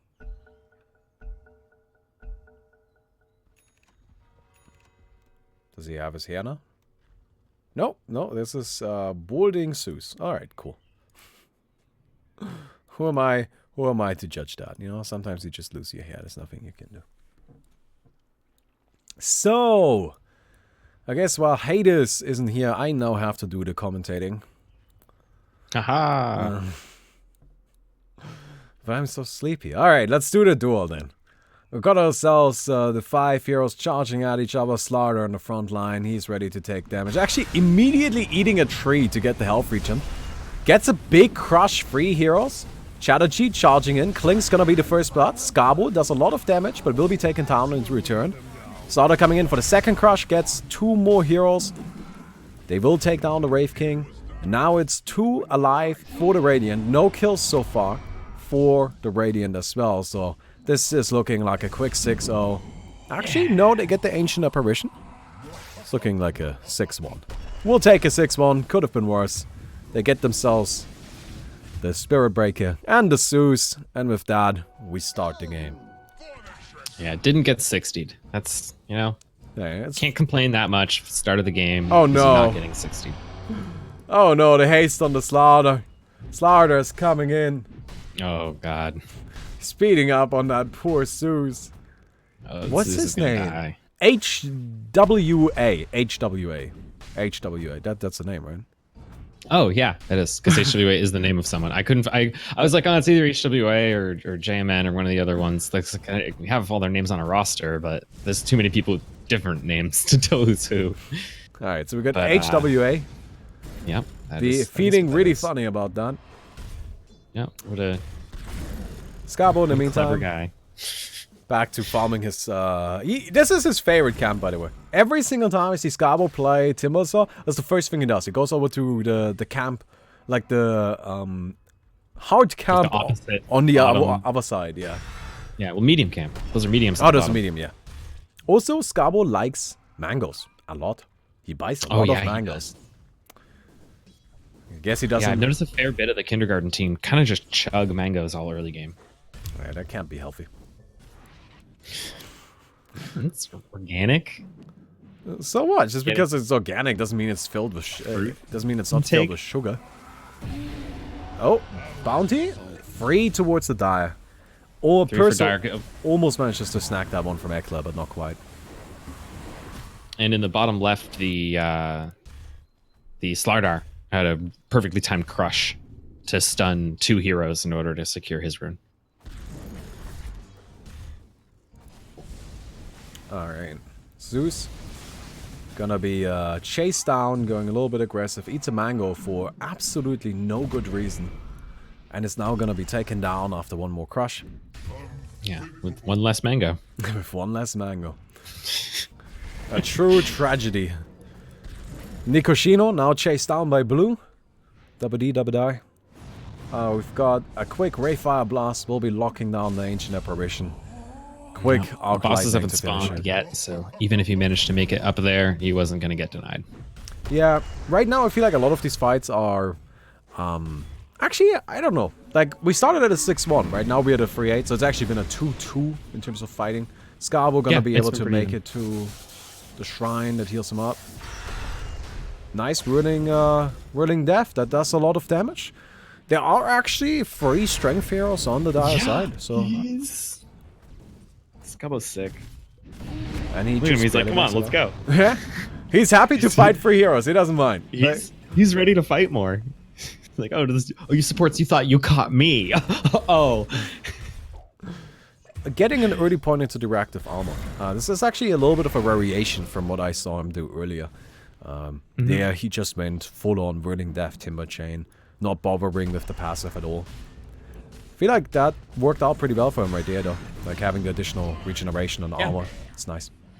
There's so many creep camps that I think the 1-point wonder is great. It's going to have max stacks so often, and like just having 6 armor and 6 HP regen's really good in the early game, just no matter how you cut it. Yeah. I mean, it's actually a great ability to level up as well. How much does it give at max level? At max, it can be upwards of 72 armor and 72 regen. So... It's fine. It's a fine ability. Although that's still not as crazy as Dragon Knight. Doesn't Dragon Knight get like 100 or something like that? It's just It's for a free. lot more, actually. I love Dragon Knight. This is actually, let me go and say, the one hero that I am a little disappointed people aren't picking is Dragon Knight. I think Dragon Knight is amazing. I just feel like people don't play him enough. Oh, Chadachi, Cyberpunk. Gonna try to aggro the boss, gets it. Nice. The cleave. Hey, that's what you're looking for, right? I mean, we'll count that as a kill. We'll count that as a kill for the die. Scoreboard doesn't, but we do. In our hearts, we know. Yeah, we know. Chad, push 1 if you know that. Cyberpunk got that skill. Got that kill. And that skill. He And got the skill. everything. He's got the skill, he's got the kill. Scabo got level Scarbo's 6. Level 6. Yeah, that's a nice big burst of power for a team muscle. You know, like up to level 6, the hero's kind of alright. You know, like he's pretty strong, don't get me wrong, but at level 6 is really when you start taking off. That's when Timbersaw starts being Timbersaw. We see both the capture points going to be taken. We've got Slaughter trying to interrupt it for just a little bit, but it will not make any sort of significant difference. I think we're going to see capture point 1 done, capture point 2 done. Just a few seconds, not enough to make a difference.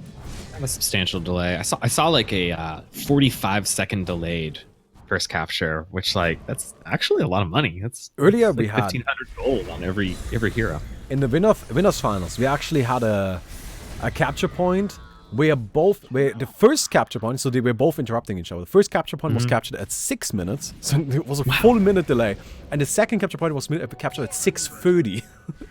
That is very delayed. Yeah, they actually almost managed to steal the capture point, but then just That would have been barely, nuts. just barely got forced out. Got Scabo, gonna try to get this axe, but nice blink dagger. Eckler now able to be a little bit more mobile. Actually pulls the boss, gets himself killed, gets the kill on Perso. We count those as we mentioned. Also Nikoshino gonna be going down to another boss right here. Although we don't count that one because you just kind of fed to Roshan right there.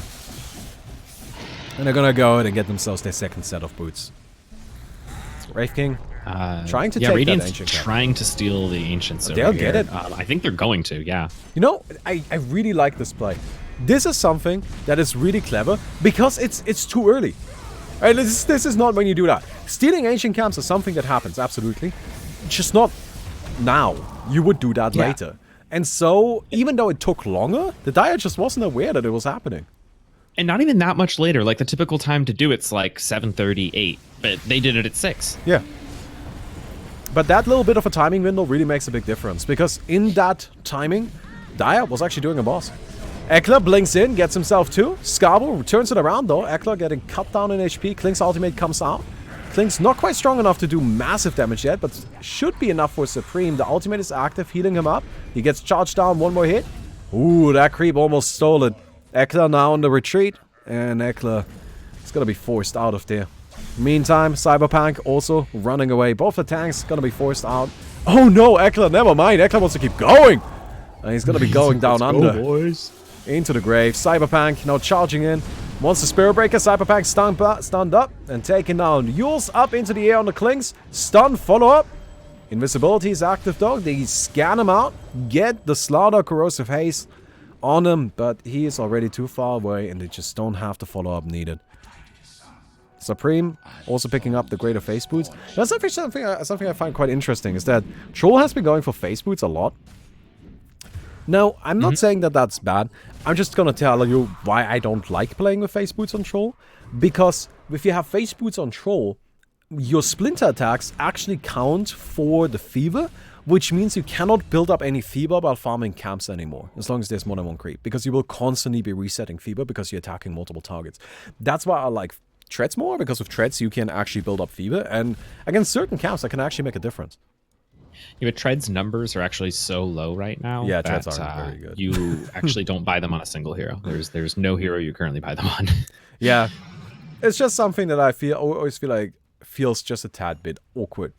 Got Blue gonna be stunning up the Ancient Apparition. Timbersaw jumps up there. AA trapped in the corner, throws down an Ice Blast, just kind of hoping to get it on the Clinks. He does, but Clinks is pretty safe for the time being. Oh, dropping low though. Troll gets himself a triple kill. Hot Existence, the only one left, but not for very long. I'm actually surprised Dire didn't draw out that duel there because they have double boots and Radiant does not. Radiant still has not taken their Roshan to get their double boots online. Honestly, I feel like that's the big difference here, right? Like, the Dire has the 33,000 gold. Yeah. And that's just, I feel like that's just all those boots. And now Dire, because they have that network fleet, they're going to start taking down more bosses. Right? That just feels like a little bit of a blunder, especially a blunder. There we go. Especially, yeah, there we go. Especially since the Radiant, Kindergarten has actually been pretty good about taking those early bosses. Like, it's just this game that for some reason they skipped out on it. Well, it was that timing attack. They took the Ancients and that was awesome, but then they didn't have enough time to finish Roshan before the first duel. So then they had to do Roshan after the first duel. Since the other team already did it before the duel, they could immediately start bossing. Now they're behind up 2 bosses already. 3 bosses. Wraith King goes down, resurrects immediately, gonna continue fighting. He doesn't have much HP left. Ice Blast doesn't hit on him, but the Crush will. Perso now gonna be standing here, standing strong, bashing up the Slaughter, but Slaughter has a bash too. And Slaughter is a little bit more reliable. He's the only one left in this fight. A few more hits are gonna do it. Shrine keeps him alive, but the dunk, triple kill for Eckler. Cyberpunk now on the retreat. It seems they're gonna be forcing out. Blink forward from Skabo. He gets the axe. Yules up into the air from the Timbersaw. Nikoshino on the retreat. But there's not going to be much he can do. It gets run over by that Spirit Breaker. Spirit Breaker wasn't even really paying attention to him. And he doesn't even want to get that kill. He just wants that bounty rune. Which, honestly, is a pretty smart idea. So that's a one fight. One fight for the Radiant. And despite that, they're still falling further and further behind. Gonna try to steal that tier 1 boss, but it just doesn't seem like they have the power for it. Axe now gonna be caught out. Perso on the retreat. Cyberpunk, he's fighting. He's tanky. He can do it. Spirit Breaker just gonna sacrifice himself to get out of there. Wraith King goes into the base, and they'll be fine.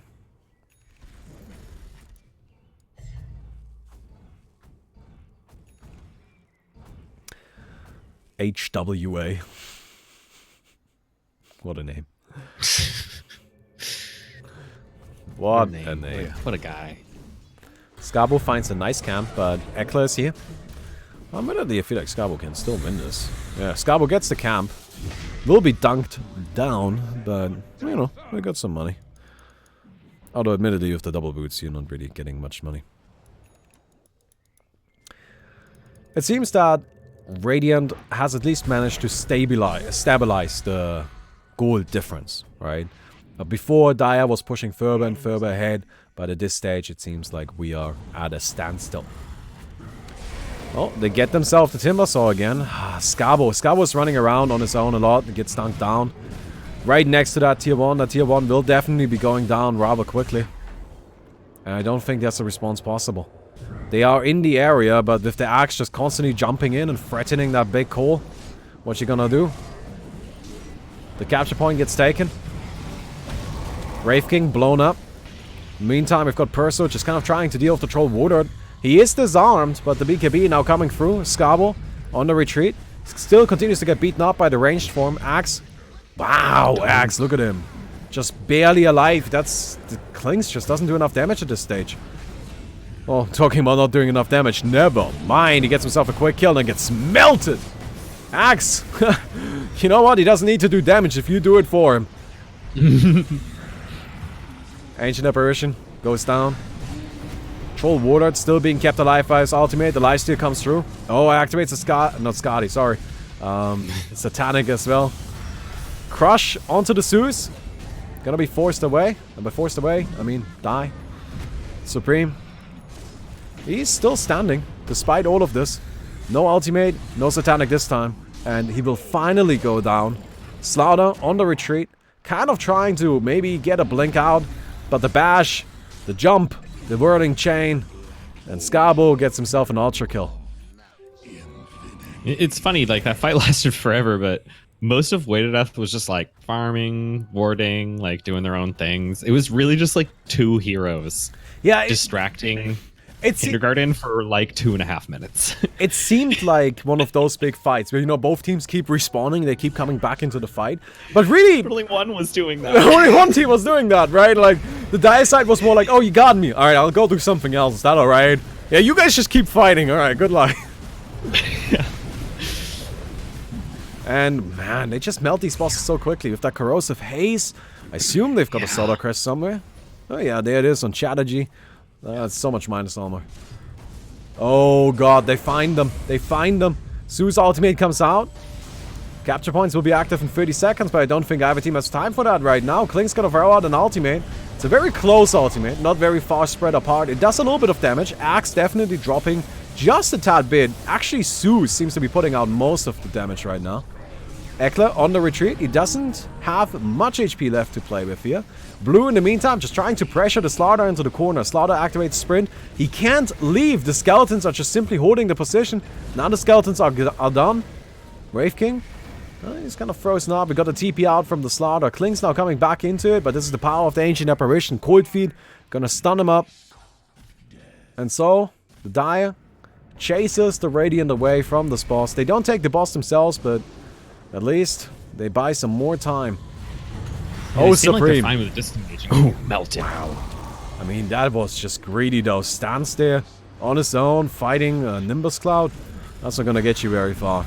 Ancient Apparition in the meantime, gonna be chopped up. Nice and quick. Scabo gets a kill. The pure damage. Yeah, your E-Blade doesn't do much against that. No Aghanim's Timbersaw. I think it's interesting. He did that last game as well. I guess he doesn't like the axe that much. Just prioritizes other items over it. And then interesting. Yeah, I find that a little weird, to be completely honest, because, you know, Aghanims is kind of 100% damage increase on the ultimate. It's like a lot of damage. It's actually, like, better than 100% damage increase, because, you know, you can, like, split it up a bunch, and you have 2 different casts. It's very powerful. I'm surprised to not see it, but I guess he just doesn't have the inventory slot.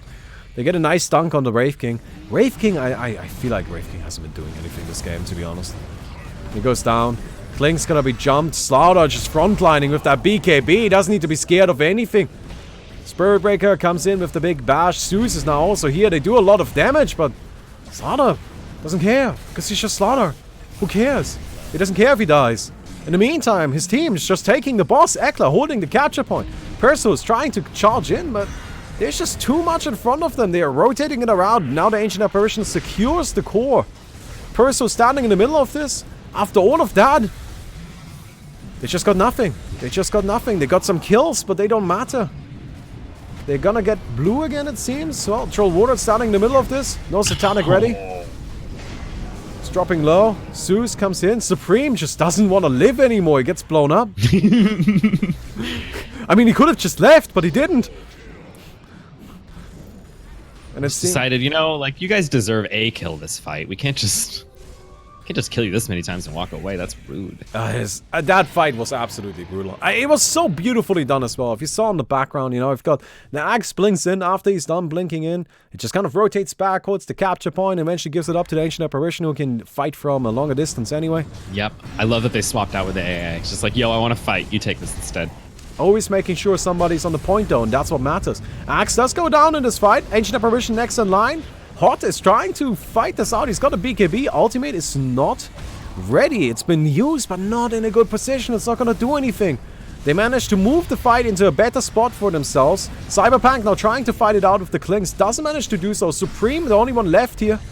Ancient Apparition can't really do anything on his own. And so that's a win for Kindergarten. They can definitely do it. Fun fact. Yeah. That ultimate was really bad, and they still managed to pull it off. Fun fact. That was a bad ultimate. That was a really bad ultimate. That did nothing. The Clinks is one level away from getting his multi-shot. That is, of course, a really, really big deal for that hero. The important thing about the Klink's multi-shot is it essentially is like the Medusa level 25 talent.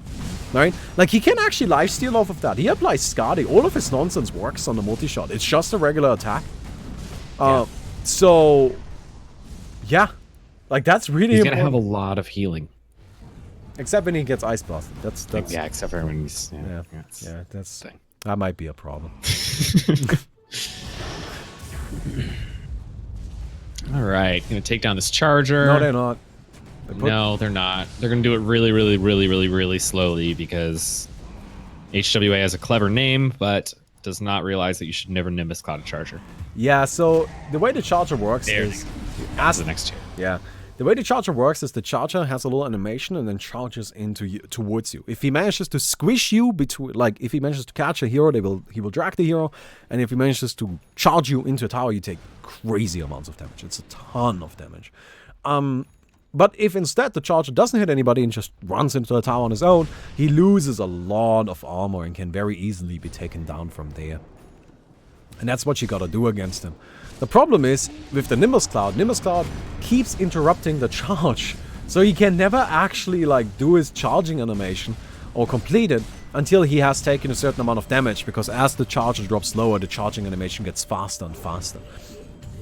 Oh no, they take the boss and the necklace is just here and says, for us? How nice. Ooh. Nice crush right there. Spirit Breaker gonna be Corrosive Haste. They're actually trying to keep them out of the area, which I think is really, really, really nicely done. They're gonna force them out. Blue is still holding the ground. He goes down though. While he's dead, he doesn't count as capturing the point. Slaughter now gonna be the next target. That's a triple kill for Skabo, who's actually still standing and is still looking pretty strong. In the meantime, Blue just kind of trying to stay alive until Skabo manages to get into the field. Skabo now blown up by the Ancient Apparition though. The magic damage is just too much. Yeah. And here's Ekla. Taunts up the Wraith King one last time, just for good measure. Hot shows up, he wants to fight too, but he doesn't have an ultimate, and without that, it's just not going to be enough. The capture point goes into the favor of the Dire, and that's just yet again, it's so devastating. I mean, the Radiant has lost far too many bosses this game. That's always the big thing, right? It's like, so rough when that happens. You can't just lose these bosses. It hurts. It hurts so much. Well, with they're that so in mind, close to killing the troll during that fight, and if they had taken him out, then it would have been a full HP Timber Saw versus a like 300 HP Ancient Apparition, and then whoever else was spawning. But they could have positioned themselves to really try to hold that for a while without the troll there, but he just barely survived, just barely lifesteal enough. Well, Blue gonna go ahead and take down this Alchemist right here, but here again, here's the capture squad. You know, it just seems like they're using the Radiant to farm the bosses for them just so they can come in and capture all of the cores. They get themselves the Timber Saw. Spirit Breaker's already dead. Zeus in the background trying to do damage, but it's just gonna be another dunk for Ekla. Ekla's just having the most beautiful game of Axe. Doesn't quite get the Wraith King right there. The Resurrection will come through, but that's not really gonna do very much. Well, he just gets X'd up. They're waiting for another dunk for him. There we go. feel like that should count towards Ekla's kill count too. Perso. He's fighting. They are actually chasing them away. The Kling's ultimate is active. That's a lot of damage. Yeah, look at all the damage. They get him. They get him. That's it. They got the core. That was sick. Yeah, that's their core. That's definitely the Dire can't get there in time to contest the cap, even with a single hero capping. That's awesome. So I mean, it did take a full volley of respawns in order to get it. But the ultimate worked. They did it. Yeah, it worked. I think something that I would really, really, really like to see is a Kafefe or a Blade of Judeka. Yeah, we haven't really seen any of that. Planks. And if not that, then at least a Spirit Vessel on someone. Because if they can just prevent the troll from healing, I think they can just kill him. Yeah. Yeah, very much so. I mean, that's the big problem of Troll Warlord, right? Like, you kind of drop low. You got a massive amount of health regen, but if you can't heal, then... Or, like, lifesteal. If you can't lifesteal, then it doesn't do anything. So... Yeah. Kling's... Okay, I feel like I should kind of explain why is the Kling's level 25 so important. As soon as Kling's hits level 25, he gets the Searing Arrow multi-shot, which allows him to hit 3 targets at once with the Searing Arrows. Now, the important thing here is that the skeletons from the Burning Army ultimate also use Searing Arrows. And as you get the multi-shot, that's actually a property the ability gets. So the skeletons also multi-shot, effectively tripling the damage output of the ultimate. Oh my god, he's still alive! He's still alive! Wow! Almost killed himself to the blade mail. That was again though. That was that multi-shot. Because only because he was hitting 3 heroes at once, he was able to heal up enough HP to survive for long enough. Kindergarten is not out of this. They are putting up a fight. You're gonna go out and take down this tier 3. Ekla. Come back, Pog. Gonna go ahead and put down the new meta call in chat. Yeah, this is... Don't get by ice last. Yes! Oh, I think he's dead anyway, though. There's another Kling's ultimate. Ultimate is active though. Kling's doesn't need to be alive for that ultimate to do its work, and it's doing its work. Look at the positioning, and it's hitting everybody. And they just go down. They just go down. They can't tank it. Kling's, you are a god. Ekla gonna be caught out, and that's another core, another team fight. Boss. And they have a gold lead. It's happening. Oh my god. Look at that. If we look at the items right here, you know, the highest cores on the Dire side are tier 3 cores. And the same thing is true for the Radiant.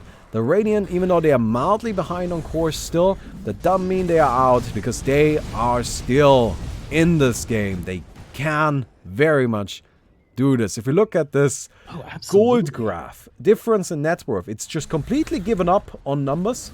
It's just conceded on the numbers, as we can see. But yeah, that's a big dive right here. Yeah, and I think a thing to keep in mind also is they're winning these fights while behind on cores. Yeah, once they're gonna get ahead.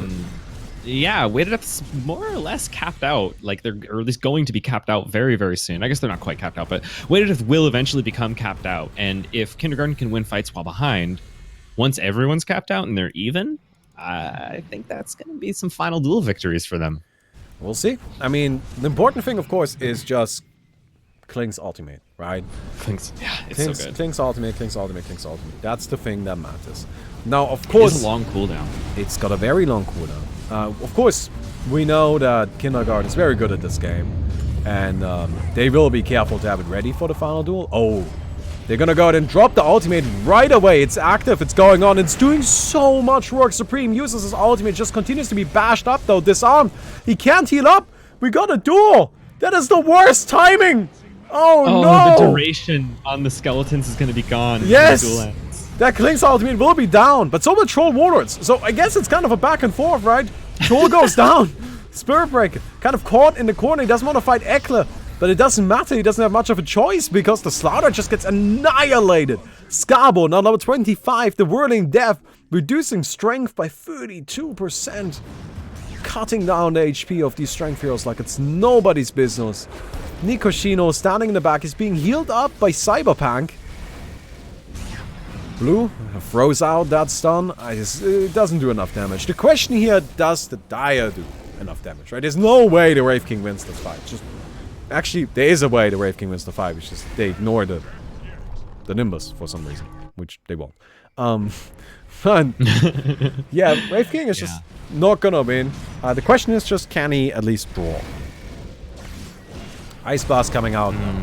He's not going to be drawing. No, that's and not these two supports took down the Clinks very quickly at the start of this duel. They just kind of like rushed him down. Clinks is squishy. Clinks has 3200 HP. You know, the only tools he really has to defend themselves is BKB and a Satanic. Alright, we're going back into the big fight. 7 Dagon. Oh yeah, this is the No ultimates, no ultimates. Troll is dead. Slaughter is dead. Axe, probably dead. Oh, Scabo! Just cuts him up. That big whirling death. I mean, that's what Timbersaw is about, right? He's cutting down the trees. The trees, of course, being big, strong men. And, he's not afraid. Although, maybe he should be, because he just died. But that's, you know. That was worth it, though. I mean, he dove onto the enemy team, made them have to use all their disables on him, while his two supports were sitting in the back, capturing the point, getting the objective. Remember when Barmy called the Timber Q talent the worst talent in Dota? Well, my friends, that's because the Timber Q talent in normal Dota, I believe, is 6%, not 15. So we may have buffed that one just a tad bit. They're gonna go ahead and take down this big tier 3 ogre, which is nice. You know, that's something that's gonna be helping, you know, continue to catch up. Like, that's what they have to do. They continue to catch up. Spirit Breaker, by the way, maxing out the Lucians first, which is a very smart idea. I mean, Spirit Breaker just hits so hard. Yeah, gives them so much damage. I also love to see the Scabo's like really paying attention to farming also. Like, he's not just following the team and 5-man taking bosses. And sure enough, he's the highest level in the game. In normal Dota, it's 12%. Stop with your propaganda, chat.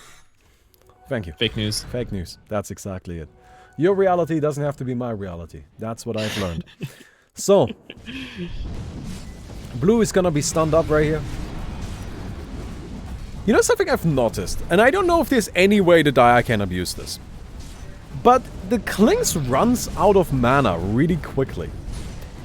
And if he doesn't have enough mana to cast the Searing Arrows, there is no multi-shot.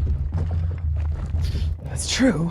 So, again, I don't know if there's a way to abuse this, right? Like, maybe I get a Diffuser Blade on the Troll. It seems a bit late for it. But it's just something that I have noticed.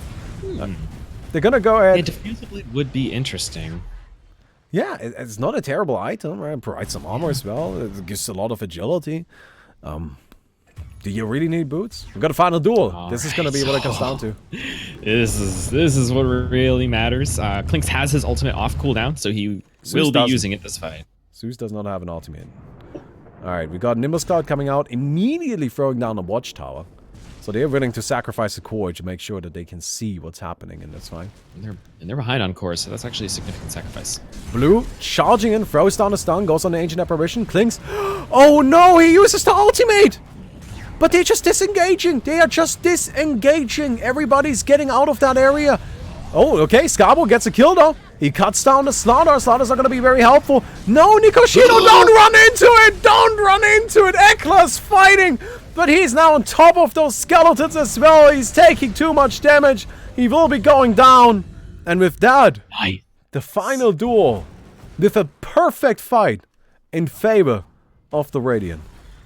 Also, there's a capture point somebody should take. Eckler got that Clinks to like 1 HP.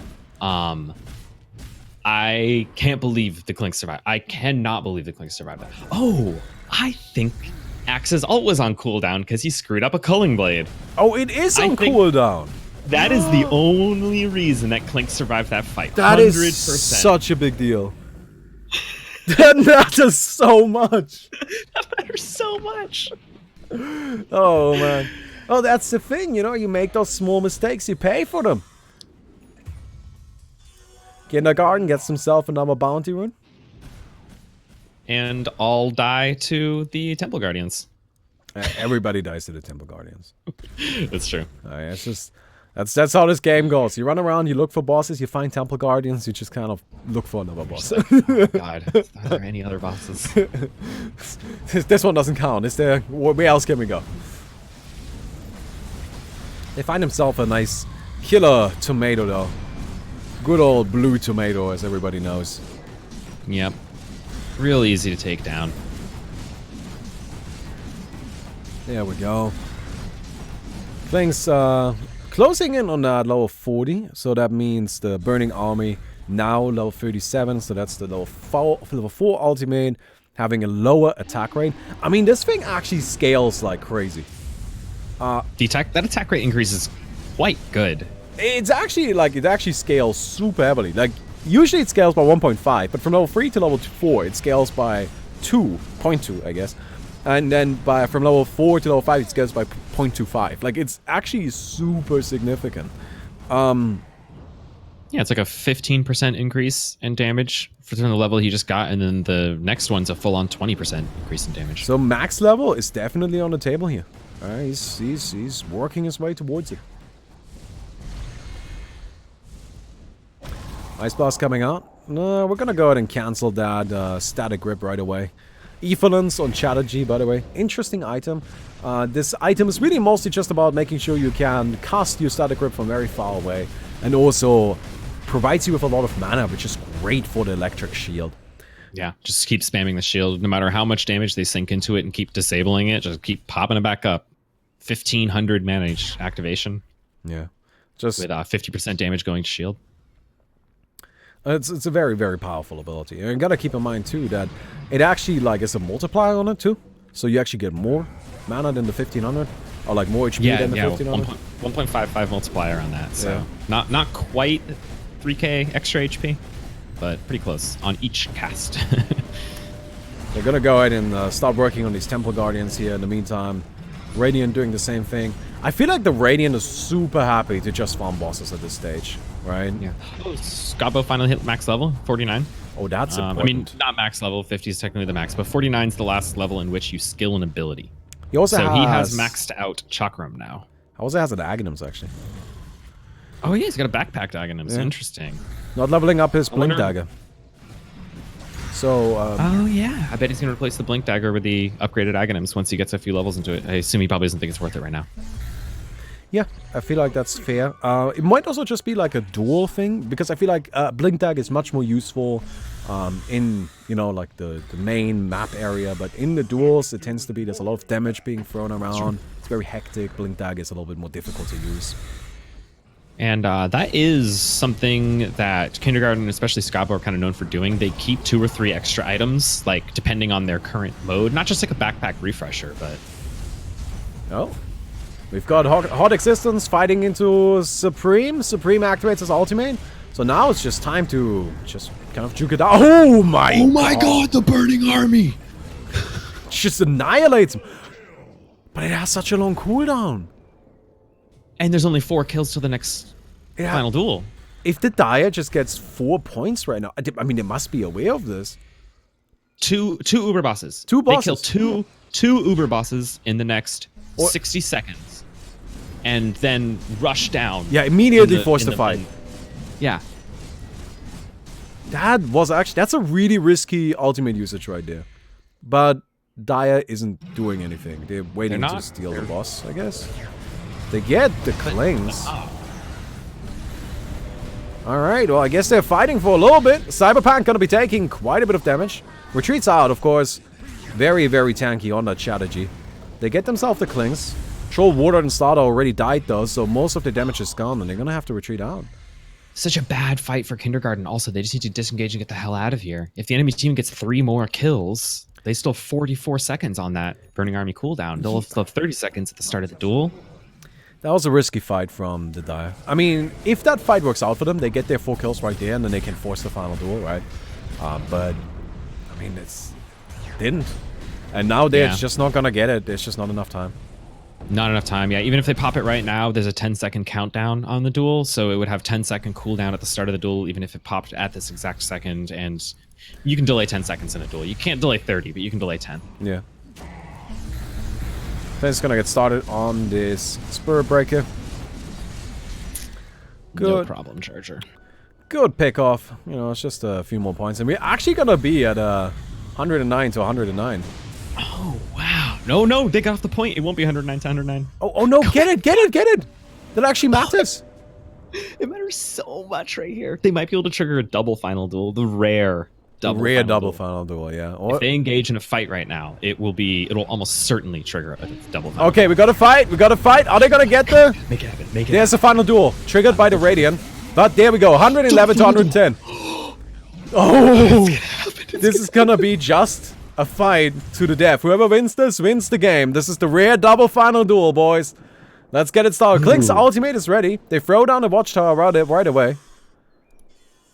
I think it still might just be a dire final duel. I'm not sure. We'll see. We'll see. We'll see. We'll see. I'm not sure if they managed to trigger it at the exact same time. All right. Typically, you get double final duels when it happens during a duel. Oh, we got the Klink's gonna be throwing. No ultimate. No ultimate. No ultimate. Is he not gonna use the ultimate? Oh my god, run! Oh, he uses the ultimate. Oh my god, that was so close. He was one hit away from death right there. Nikoshino, in the meantime, just kind of to the sides. He catches the Klink's. Does he have enough damage? E-Blade comes out. Klink's is down. Oh my god, Cyberpunk gonna be taken down. And the objective has been extended. By time. Oh, that was actually... turns out you were right. This was actually just the final duel for the dire side. They managed to get the kill just a tad bit earlier, which resulted in them securing the final duel first. But that was so close to disaster right there. Because I don't even think that Klink's was actually in Wraith King range. That Klink's would have just been dead if the axe got the dunk out. Yeah, that would have been just a dead... That would have been so bad. Also, though, what's interesting is you're kindergarten, okay? Your team kindergarten, you're like, yo, we have 3 kills to trigger the next final duel. You're the Klink's player, and you're like, but guys, I have 56 seconds on my ultimate. Oh yeah, you just sit in the base and wait. Do you take down another boss? I think you take down one boss. Now you're at 119, and then you can't take any fights with the next one. You can't take any fights. You can't take any fights. You cannot fight. Definitely cannot engage in the fight right now. If they engage in a fight, it's very, very bad. I think what they do is they take this and then they take the capture point, because the capture point's also going to give them, like, what, 3-4 points? 4 points at this stage, yeah. Yeah. And it takes nice and long. By the time the capture point is done, the ultimate will be back online. Yeah, I mean, it's 24 seconds on the cooldown now. Even if they popped it right now, it would only have 10 seconds at the start of the duel, and they'd be fine. Alright, Klink's just continues to farm up casually. And they're gonna go and take down another boss. This with the capture point, they'll actually, like, get a pretty big lead. Like, immediately. There we go. Oh, yeah, if they pop both, can they pop this one in time? Yeah, they get it. They'll get it. Yeah. 124. Yeah, they'll go into this a lot of points. All right, let's go. This is potentially the last fight of the game. Admittedly, we had a few of those already. Ekla, invisible. Has the heart currently cooling down. Oh, Wraith King runs in, gonna get beaten up, gets a disarm, charged down on the Troll. Troll taking a lot of damage. Timbersaw comes in. The Ancient Apparition ultimate. Troll still standing. He's trying to heal up. He just keeps getting bashed out. The lifesteal comes through. He's finally doing fine. Klink's ultimate gonna be activated. It's not in the best position. Slaughter goes down. We've got Timbersaw going down. Wraith King is just keeping the Radiant alive for the time being. We've got the... Oh my god, Troll is still fighting. But he goes down. Ancient Apparition dies. Who won? Oh, the Radiant wins the game. That was so close. That was so close. Even that last fight, they had like one hero left. That's nuts. Holy crap. All right. That was sick. You know?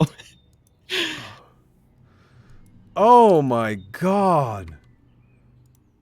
So Klink's, he's a good hero. He does damage.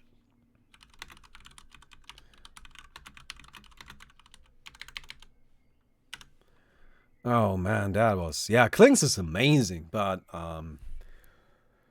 I gotta... Let's be honest, alright? As much as the Klink's was incredible and just did so much work, the real MVP right there was Skabo on that Timbersaw. Skabo Timbersaw, definitely. I mean, just... I think Timbersaw not only, like, Skabo played incredibly well. Timbersaw's a super strong hero, but also just a great choice against the team. 3 strength heroes, they got cut down by that whirling death so easily. They had no chance. It's just beautifully done. Absolutely fantastic.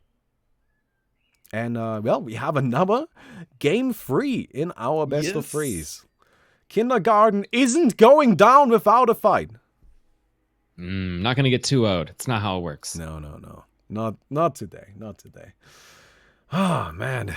And think about that. There's a team even better than these two waiting in the grand finals. Well, we're not gonna go and say that they are better just yet. We'll but find out if they're better. for now, based on our current evidence, they made it through winners. So not yet dead. Looking strong, but also I think they gotta be worried. I mean, Kindergarten and Way to Death are fighting to the death, I guess. I know. I can't believe this is losers bracket. These teams are insane and they're playing so well. And we're just waiting for the next game to start. And I think, are they already hosting? Looks like lobby is up. Yeah, they have the lobby up. It hasn't popped yet, so we can't spectate, but there is a lobby. Cool. Then we're just going to wait until that game is ready. And until then, man, what a tournament. I mean, it's been just absolutely fantastic. I'm going to have to be right back, though. Need to check on Mika really quick. She's been feeling kind of sick, so you keep them entertained or something. All right. Chair stream. Old school chair stream. Just like the good old days. All right. I'm really, really excited about the next match. I wonder what kind of bands we'll see. What do we got in here? Hey, Chives, how's it going? Hey. Let's talk about that last game. What'd you think? What'd you think about that sick last game? That comeback, man. That comeback. That was so good. And it wasn't even like a cheesy comeback where like they had this combo that eventually came online and like there was no counterplay options. It was like they just played so well and they fought so excellently. And it was really great. You can just tell they don't want to go down without a fight. I told you when we were predicting it before that it would be a 2-1 game and it would come down to the third game, and it will be tough to pick between them, and they're showing it. What does the chair say, though? That's the opinion I care about, Bormy's chair.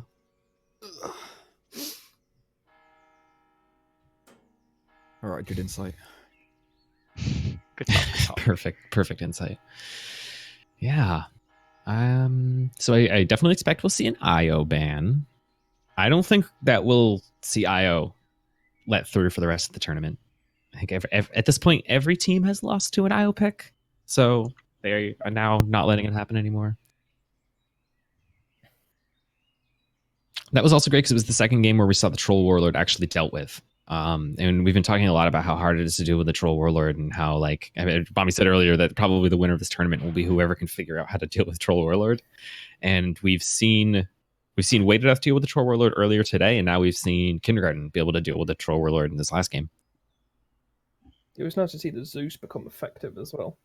Since in Yeah, the last game yeah. he didn't do very well. Yeah, he didn't keep up.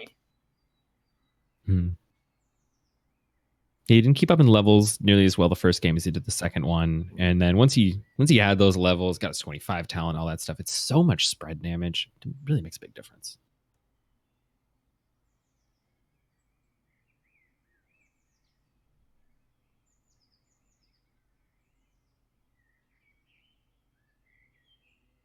It looks like the game has popped.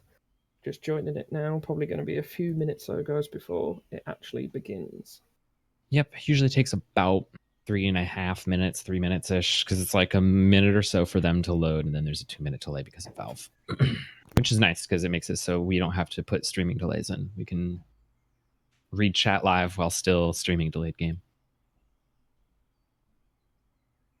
Wraith King Ag's real MVP of that game. Wraith King Ag's definitely made a really, really, really good difference. Just joined the stream. Where's Bommy? He's just taken a step away for 1 second to not be sitting at his computer for 7 hours straight. And we're waiting for the next game to pop, and he'll be back in 3 seconds.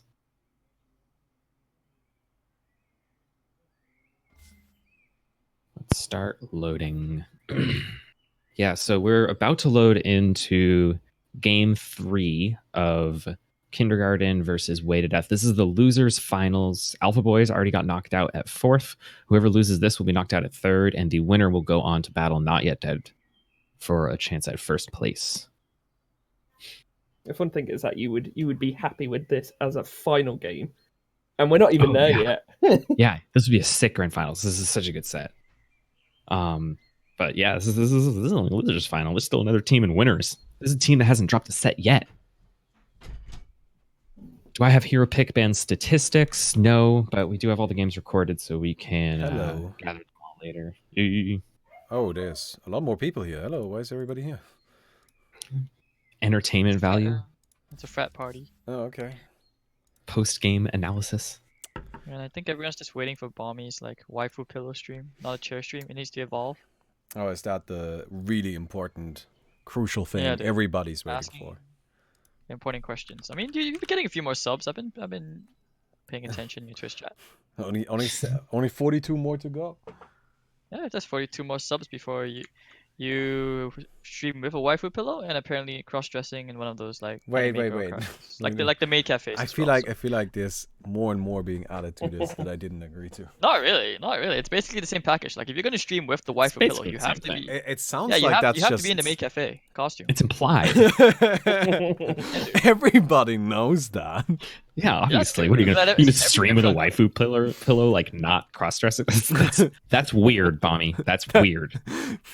You're right. Can you, That's exit where it to the gets speakers? weird. Or can somebody invite me back into the party? My Dota crashed earlier on. You should just be able to join on me. Who is casting Yeah, then? Do you guys Chris want to is the go first again? party leader. I'll do one last game because then I have to go after. All right, then let's. I'll let you guys handle it. That's good. That's fine with me. All right. 30 seconds. All right. Well, I am gonna run and use the bathroom really quick first. Be right back one second. The Balmy, battle take me begins. back. What the fuck? You can just like right click on me and like observe through me. You don't need to. Can I? Yes. Oh, okay. Um. Oh, right, because we're friends now. I forgot. I Yeah. thought I wasn't your friend anymore. Oh, I actually believe I need to change my overlay really quick. Someone should just drop 50 subs. See, dude, your chat agrees with it. That's basically what. you gotta I'm do, always so- in favor of somebody randomly dropping 50 subs. I mean, like I'm not gonna say no to that now.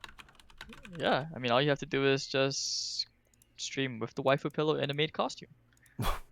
Where's the So main how much do you costume value? coming from? So how much do you value your dignity? That's all. That's all. I'm Actually, quite a lot, I have to say. Actually, I do care about. asking. Maid cafe costume. Hold on, just let me like Google an image and then you get to choose. Why? So- Why do you have any input on this? Why do you have any say on this situation? So okay, Who guys. put you in charge? So for Bommy's, anyone who's in Bommy's chat right now, so basically you just Google maid cafe costume and just like choose one, and Bommy's probably gonna cosplay that once he gets like the 42, 43 more subs. You said? Yeah, he promised earlier. I promise. Yeah, dude. I'm sorry. It's on stream. It's recorded. It's We've on- got yeah. it. These are the I mean- facts. Bommy didn't actually like hire me to cast. He basically just got me here just to sell out and help him come up with like content creation ideas. So That's yes, that's right. That's yeah, dude, and I'm a weeb, like you said, right? So I'm here to just come up with all these amazing ideas just for you. okay. Great connections for rare and exotic cosplay outfits too. I wonder if I will see IO banned here, or if he'll sneak through and we'll see some more IO cheese. What do you think? They have to ban IO. They have to there's ban IO. no way. There's no way they let it through. Because of IO. I feel that that's the only reason why these games have been so intense.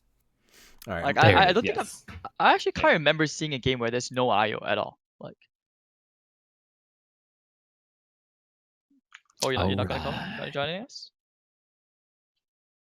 He doesn't like us. Wraith King pickup. Wraith King has been a staple of this tournament for sure. He's pretty much just an Aghanims effect, but it's a really good Aghanims effect, so it's worth it.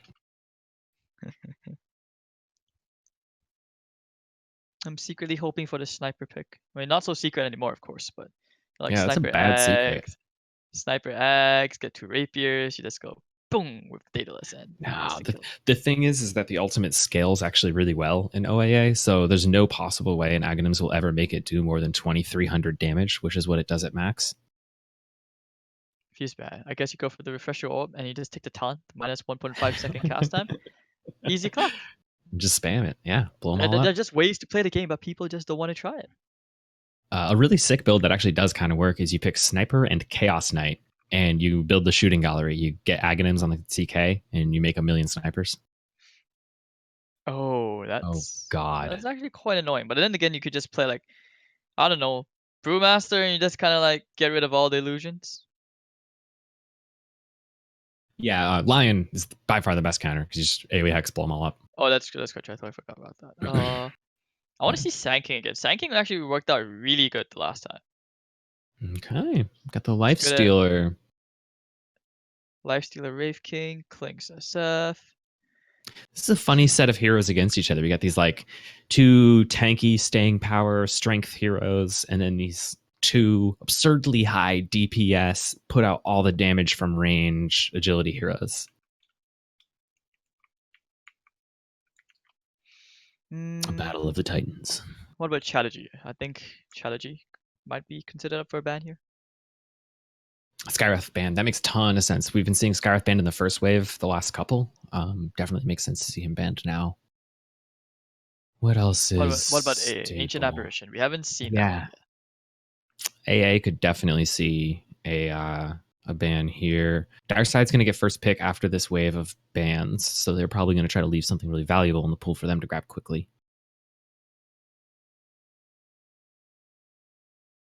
What would you be afraid of comboing up with a Life Stealer? And I think I would ban Oracle here if I was on the Dire side. I actually would want to ban Slaughter, to be honest. Slaughter would also be a great ban, but on the other hand, if they because- pick Slaughter, I think you can deal with their team really well because now they're like all strength melee heroes. Just And like, then I'm just worried because when you already have the SF and we get to the 25 talent, and you take the Slaughter Corrosive Haze, and once it gets to the talent where it cannot be dispelled, now that's a big issue. that's true. That's a big issue. I think that would especially be good on the Radiant team because you can keep track of that darn Clinks. Let's see what we get for picks here. I think the Omni ban was really interesting because Omni Knight's like not super duper popular. I mean, he'd obviously be good against their obviously right click centric lineup, but I don't know. Personally, I would rather just like, ooh, the puck's coming out again. Okay, this is cool. Yeah, the machine gun coil. Dude. Yeah, plus just puck things, you know? Puck is so slippery. Lion's good at making slippery things sit still. You know, I've been amazed that we haven't seen any Shadow Shaman this tournament. His disables are insane, and We his actually did ultimate's see it quite once. buffed. I think we saw it once, but Mm. they barely won that game, and I don't think many people are too keen on the fact that it's long cooldowns. Remember you mentioned to me back in game 1 that long cooldowns are just not favorable? It's true, but we shortened the cooldown on this ultimate quite a bit. It's only 60 seconds. It's still a little long, but 60-second Master Open Word's great. What you do is you rush Aghanims early game, and then you use it to farm the enemy Ancients quite often. But how is it for like the duels? Like would you ever use that in a final duel? It's so easy to take care of. I think in a final duel, it's probably mostly good for the ward trap part.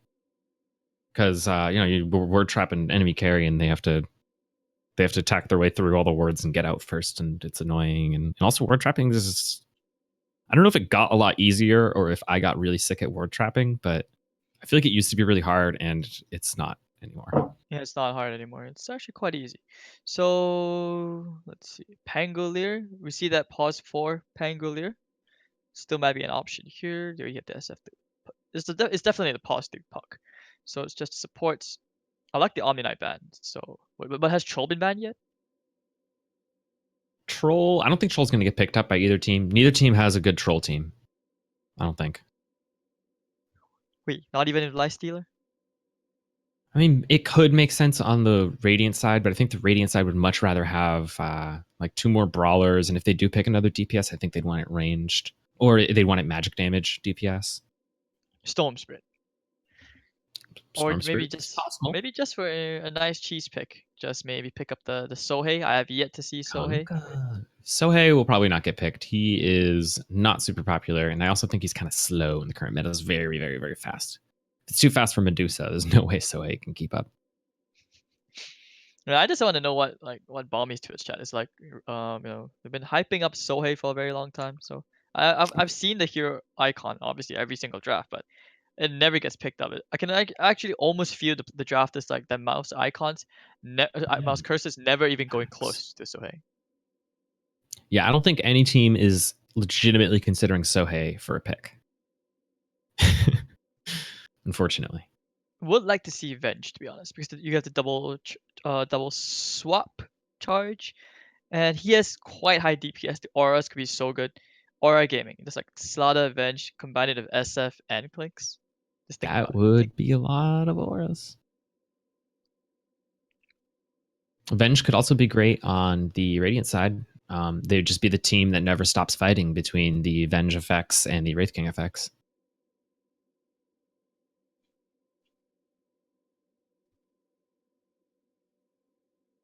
See what these last bans are. Really using up all that time.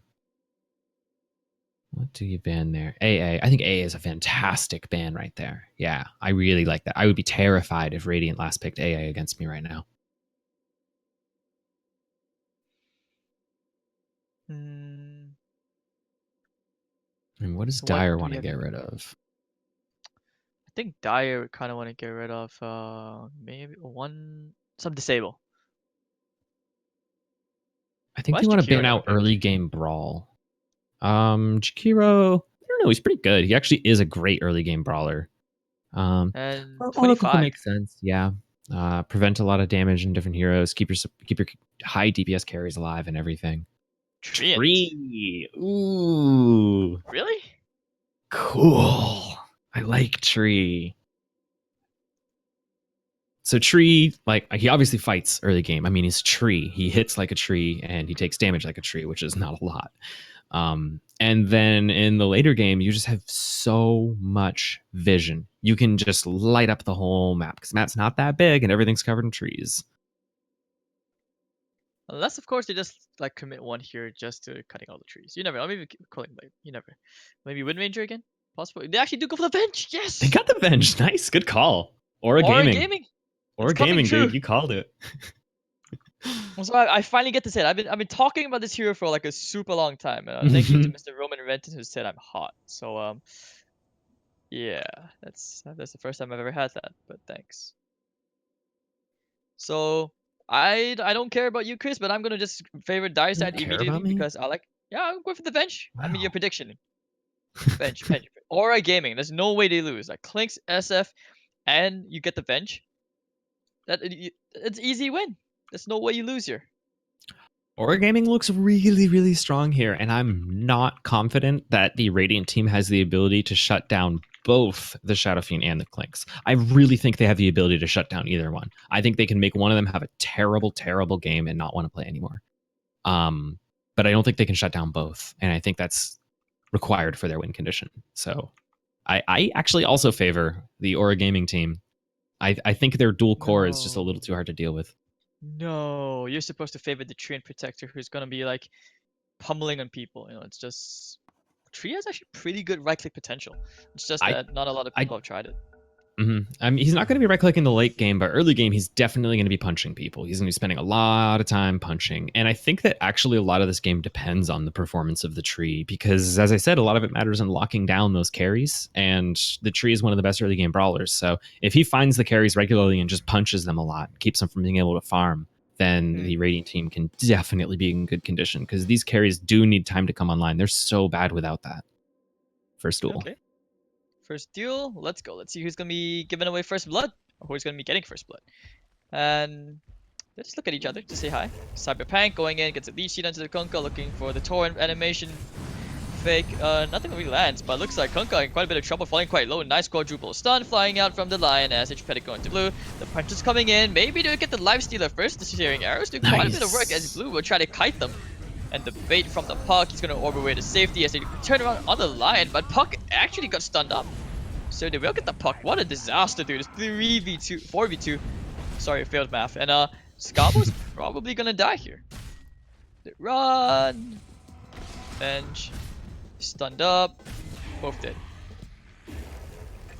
That went so wrong, but perfect timing, dude. If Wraith King didn't get the stun off, Puck would have escaped, and they could have actually killed the lion, and that was the game changing, the fight changing play.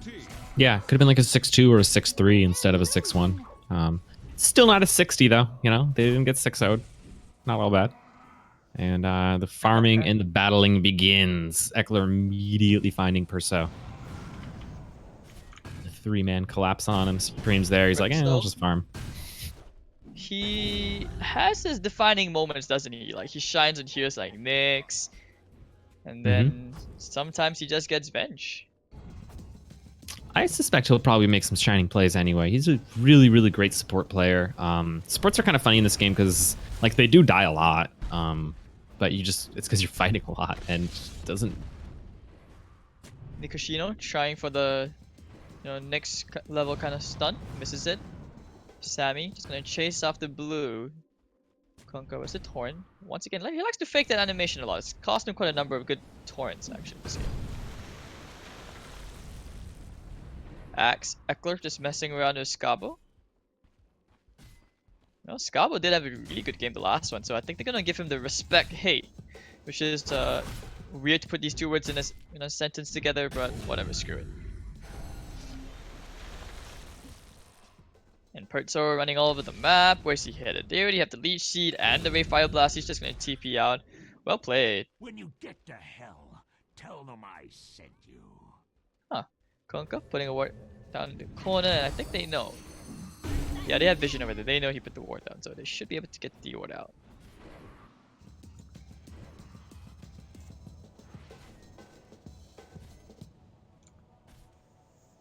Wait, Chris is still there? I think Chris may or may not be gone. Guess I'm casting alone. Alright, so Nikoshino is kind of playing around with whatever his name is. I can't pronounce it to save my life. Actually, Nikoshino, the nice stun, steals the boundary right under his nose, and let the battle of the right clicks begin. Who wins? Line of Puck. Has the shrine. Hey, that's cheating! Okay, never, I'm just kidding. Uses the Hex, goes onto the Puck with the stun, actually gets the solo kill. So Puck, mistakes were made.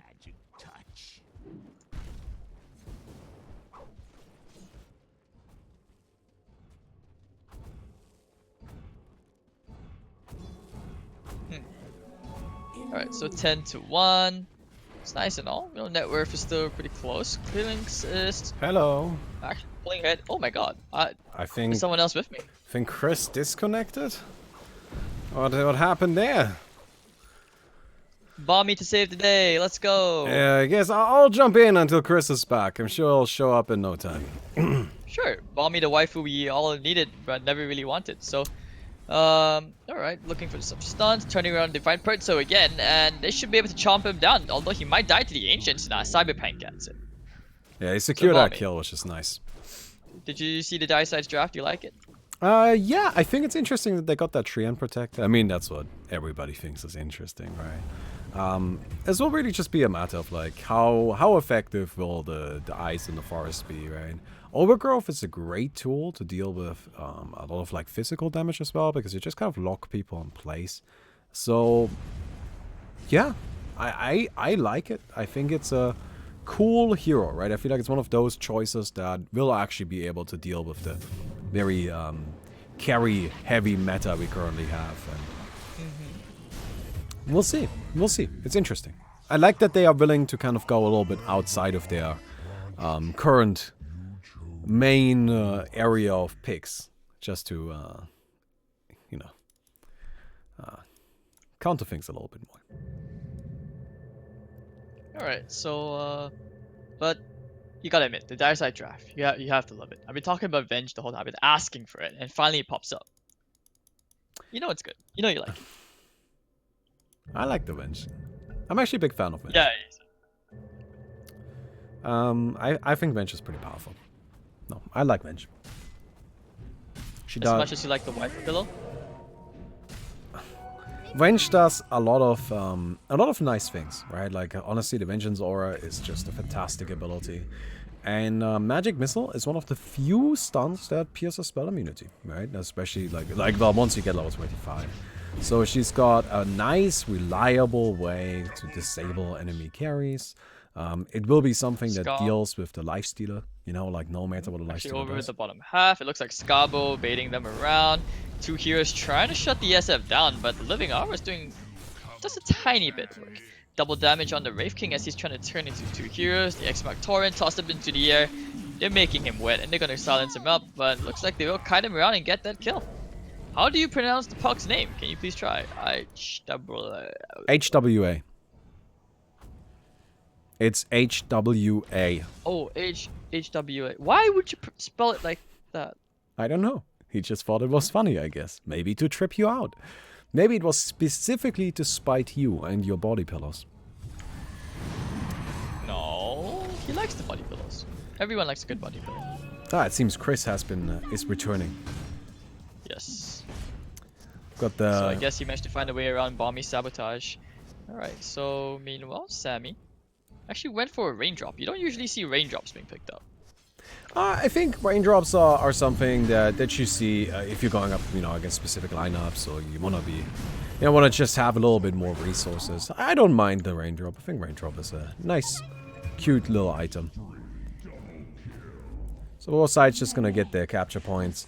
Radiant's getting theirs just a tad bit sooner than the Dire, so that is nice. Although I don't think it's enough of a difference to have a huge impact here. Hey, Capture ended. Meanwhile, Scavo, he's actually buying quite a bit of space. I've never really understood the SF thing, but now it's starting to make a lot of sense because of him. The Clinks has actually been free farming the whole time. He already has the Death Sword and the Javelin. So I believe right before Chris lagged out again, he was gonna tell us that he is back. Is this still true? Wait, what? Chris, are you actually there? Oh, Trayan, you walked into the wrong I neighborhood. guess Oh, not. nice double stun out from Nikoshino. You got baited, guys. Yeah. What did you do to him, Bomby? What the hell, I man? don't know why I'm always the one at fault for everything. I get credit for nothing, but I am at fault for everything. I give you credit for the kidnap, but what do you do? See, Is this it is because what he I stole mean. your waifu pillow? Tommy broke my internet. There we I knew it. Thank you very much. Yeah, has it been unbroken? I don't know. It unbroke for a moment and then rebroke for a moment, and then now it seems unbroken, and yeah, that's where we're at. All right, I mean- then I'll be going into hiding again. All right. Welcome back, Chris. Welcome back. I mean, if I wasn't in Singapore, Bomby probably would have sabotaged my internet too, just so I can't Google any more waifu pillow options for him. And okay, looks a nice duel. Jumping to the back, going straight onto the Kunkka, and they will be able to kill him with the Torrent. Will not be able to save him, although the Torrent does land nicely on 3. That was a beautiful 3-man torrent. Let's take a look at the hero levels and everything. Lifestealer ahead in levels, but the Clinks having a great game. Pretty decent zebra stripes going down the level chart, which is what you like to see. Nice even Shit. distribution. Killing off the Ancients, but man, this Clinks is looking very scary. But just as I say that, I mean, Lifesteal literally going straight for the first boss. They will probably even have time to contest or slow down the next boss, which the Dire side is going to be doing. Yeah, so this happened last game where they took their first Roshan much slower. They got their double boots much after the second duel, just like it's going to happen this time, which gave the other team a chance to start on the tier 1 bosses much quicker. And so they went behind quite a bit of tier 1 bosses. It looks like it's going to happen again, but they ended up winning last time, so doesn't necessarily mean too much. Heal coming out. Nice coil onto 2, canceling the animation for just a tiny bit, but the call the backline getting 2. And I think here comes the invest bomb combo. It's going to go straight for the SF. And yep, the SF goes down 2 for 1. Torn up into the air. Nice swap from the Vengeful Spirit, buying a bit more space, fighting to the Burning Army. And of course, now there goes Rave King, so there's been reincarnation prop. And fuck, how is he still alive throughout the whole thing as the Lifestealer is trying to be get a my bit God. too close to the Burning Army? Unfortunately, those searing arrows are not enough to kill him as he's actually far, far away. Down to 100 HP. He's actually going to be trying to fight on the high ground. 2 people using the open rage and the wounds, trying to fight Pert. So he does get a fancy bit of lifesteal up around the sentry. Oh, that was so incredibly close. That was so sick. That last minute swap was great too, because it really it created just enough confusion to let the Clinks get that one more auto attack out, because it really was the difference of who got that last attack out of who was going to win that duel. I have to agree. It was so incredibly close, but it may have just been enough, to at least get the Radiant side just big enough beat. think they have the upgraded items coming up soon, right? Oh, nice coil. Oh, on look at the 4. coil! Yeah, it's on 4, but the call comes in, and I think the puck's just about to die down here. Torn up into the air into the ship, and landing onto 2, and that's gonna be the axe taken out of the picture. Now turning around to Cyberpunk. Okay, here comes the Lifestealer. Hello, sir. Actually, it looks like he will maybe get the Kunkka. Finger. Oh, he That'll did not do like it. that. Not at all. I don't think any man likes to get finger like that. Alright, so now Depends what you're into. We I can't blame don't people for that. I'm not gonna judge you for your preferences, Chris. Alright, so Not saying it's I do. 2019. It's a new world. It's a nice open Exactly. society. Um, Let's say he's like fighting on to the simple boss at the bottom. Yep. So both teams going for a boss. It's great that they're going for opposite bosses. It means that they are both likely to get it. Radiant getting theirs much quicker. They will finish it probably right around the time that Dire starts theirs. So There's a chance for a fight I'm just looking here. to see more fighting. Oh, Yeah, actually, they're Radiant- coming in. Axe. Radiant's closing in. This boss isn't dead yet. Boss goes down. Fight starts. The call maybe. The Lions blinked in, finding. Oh, he actually misses the call into the clinks. Probably won't be able to get the kill here. Xbox torn into the air, getting the access. They try to focus him down at the side with the ghost ship, and it looks like Axe actually will get focused down. 2 heroes dead on the Radiant side, and meanwhile SF getting brought down, but it's gonna take. It may have been too late. Clinks now. This is where he just cleans up shop. Oh, maybe not. The lifesteal is just super ridiculously fat. Why does he feel Crickstealers if he's trying to go into a Bloodthorn? I'm actually not sure. What's the lifesteal? Click. Nice hex. Looking for the stun. Now he uses it. Actually misses it, and Pertso still dies. Oh, nice swap. But the TP's coming in. Lifesteal is in a bit of trouble. But there's the call at the back, going to the air. Shadow Fiend, and Shadow Fiend's dead. Triple kill for Eckler. It's Supreme on a killing spree. Ooh, that was such a good fight for Way to Death. So that means that they secured both of the center bosses. The most neutral of the set, and they also forced the kindergarten team to waste their time killing the boss so that they didn't have to. See how kindergarten reacts. Looks like they're going down to the bottom, dodging the team that clearly can win the team fight right now, and going for this bottom boss. I think it's definitely the right call. Just dodge them and try to secure bosses. They need to take this very quickly though, or the same thing could happen again. Meanwhile, Axe picking up an Sakura, so that's gonna help a little bit with the negative armor strat coming out from the Dire side. Like, I haven't really seen too much as. Oh, actually no, it's actually just enough to counter the Shadow Fiend's Sakuras. Meanwhile, Puck does have his Octarine core coming up. He wants to be able to use that swap a lot. Like here, nice swap right into the ship. It's only gonna land into the tree and protector. Sammy's trying to crit down the clinks, but he does have quite a lot of damage, and the BKB. He's actually gonna be able to run away. Oh, the Puck is dead. There's 2 heroes down. They're going to be able. Nice torn into 4. Oh, Nikushino coming from the back, catching the Kunkka, who does get 4-star forward. Now called catching only 1, trying to drag the Vengeful Spirit into the loving arms of his team. Where's the Lion? Where's that finger? Okay, never mind. HWA. Meanwhile, Orbin out. He's going to be A-okay. Pertso getting a stun into the Rave King, and there we go once again. Lion, you know, the Rave coming from the grave, trying to get the stun, but the Impale won't do much. He'll be back to life in a bit. Yep, going for tier 2 boss now, the Radiant team is. I mean, well before the tier 1s are cleared out. This is a pretty different play from the playbook that we've been seeing them execute every single game. Typically, they would be clearing out the bottom left and top left corners before taking this boss specifically. So they do get themselves one more. Where are they headed? Actually looks like they're just gonna put some good vision around the map. The scans already been used. I think they know that this boss is, you know, being slain right now. I guess maybe that's why they waited. Maybe they were just trying to bait the kindergarten team into coming in. The next It's level successful. play. Axe misses his call. Now the swap comes out in a very awkward place, but Skabo is already dead.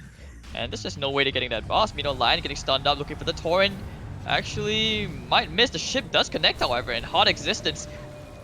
Oh, he's living up to his name. He's making it really hard for the Lion. Meanwhile, there we go. There's a nice coil onto 2. Can we get the stun? But the crit someone from the Wraith King is enough to bring him down.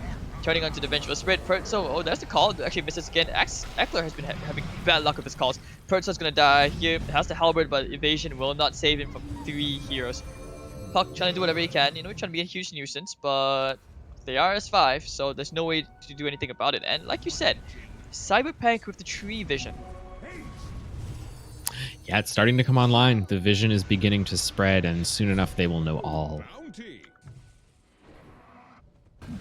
I think it was really smart of them to first ban Timbersaw. It helps that Timbersaw's been so popular because you don't really think anything about it. So wait, what is Axe? Wait, Axe?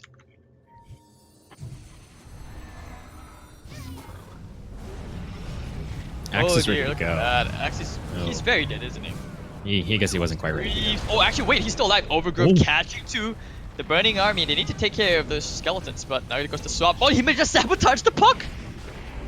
I don't think that was part of the play.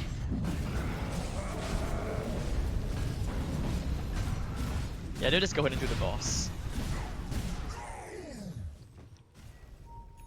Yep, this is the capture points. Those become active. This is a pretty hard capture point to contest, so that's really good news for the Dire side. They'll probably be able to get this without Weighted F being able to mess them up too badly. Try to stay in this game. We saw them come back from... Ooh, Weighted F's pinging it out, so I think they might try to move in and contest this capture point. The puck's nearly done with it, so if they're going to do so, they got to do so quickly. Kindergarten came back last game, so it's totally not impossible. But it's definitely an uphill climb from here. It'd be really, really big difference when Clicks hits 25 and gets those split shots. It just does so much damage. Oh yeah, I mean comebacks are sick. Gives all those pub players hope, and they're getting stomped. Just a wee little bit of hope. Yeah, see, you can win after being down in the tier 1 bosses. That's the kind of mentality I like to have in Dota pubs, but then again, I'm from the Southeast Asian region. We just flame the fuck out of each other. I don't know if that's exclusive to your region. Have you heard the stories before, like about Southeast Asian pubs? I don't know. Like, I don't know anything about anything. Oh, it's fine. I'll tell you a bit. So you just basically enter some random pub, and out of nowhere, you're just gonna hear someone go, "Putang ina mo, gago me mid," and then next thing you know, you have like 2 people fighting for mid, and the game is just fun because even then, it's not like NA where someone would just walk down mid. They will basically just fight for mid and just try to outlast each other. That's it. Ooh, the good old days. I remember when that used to happen a lot. Do they have that in Just EU? like you just go mid, stay mid. It's way back in the day when I played Heroes of New Earth. It happened a lot. I'm also in the US. Oh, okay. So wait, so you I've heard the stories about NA pubs being extremely toxic. Oh yeah, they're so toxic. But I mean, again, what pubs aren't toxic? Come on. That's true. Who Dota are just we picks up the kidding? worst in all of us. Alright, hold that thought. Meanwhile, looking at this. Okay, nice deal and a vengeful spirit. Well, there will be no vengeance today. So they'll take the Kunkka down. Nice overgrowth catching everybody. And that's going to keep him down. The BKB is actually completely wasted into the Shadow Fiend as his BKB is now gone. He's tanky, but there's no damage output. The Burning Army is actually going to do just enough, I hope. And there goes the Axe going in. He gets a nice call onto 2. And looks like there'll be 3 dead.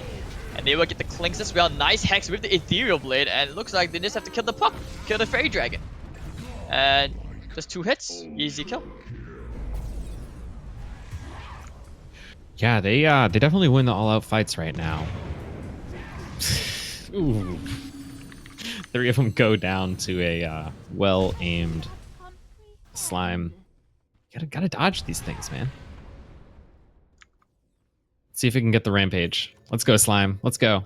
It's coming. Better dodge it. He dodges it. Oh.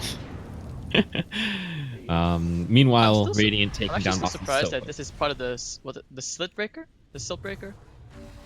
I never knew Yeah, I this think was an he's the original Silver model. boss. I don't know.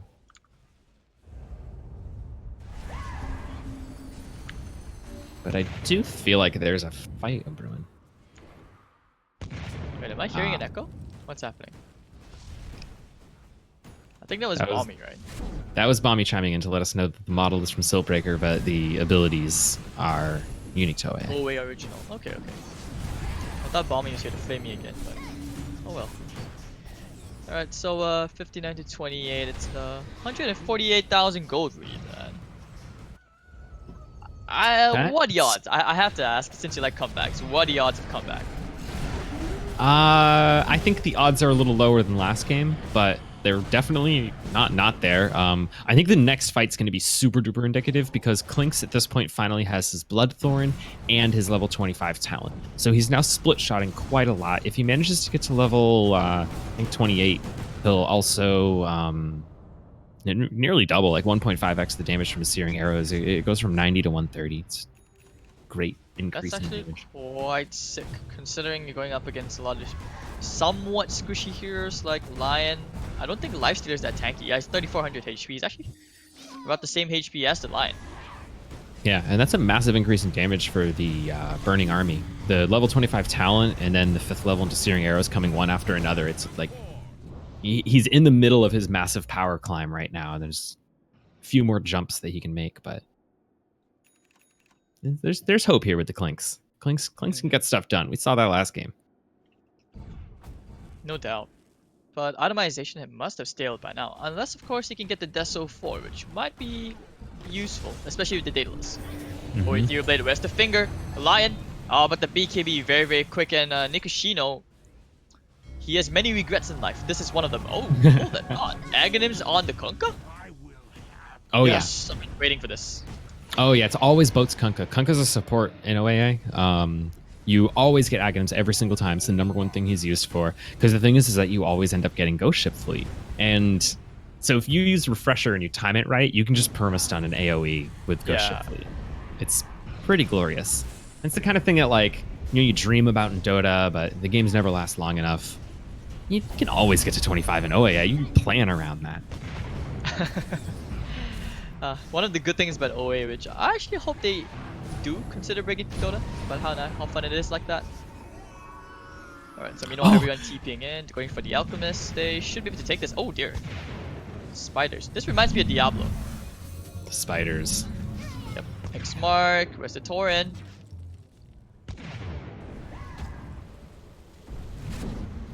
Oh, nice swap, catching the Treant. They do get the magic missile up, stun on the Vengeful Spirit. He has a Shiva's God, what the hell? And this is a very awkward fight around this boss. Like, it's almost as if they're ignoring the boss. He's still doing his thing. He's like, well, you guys have no respect for my home. Eckler goes down. Oh, Eckler's still alive, sorry. Clinks goes down, gets the call. And the Kunkka, and boom, 2 heroes die. Right, this is a very awkward fight, which I'm not really sure how to cast, because I'm looking at all these coconuts just kind of fly around and people are dying, but no objectives are being taken.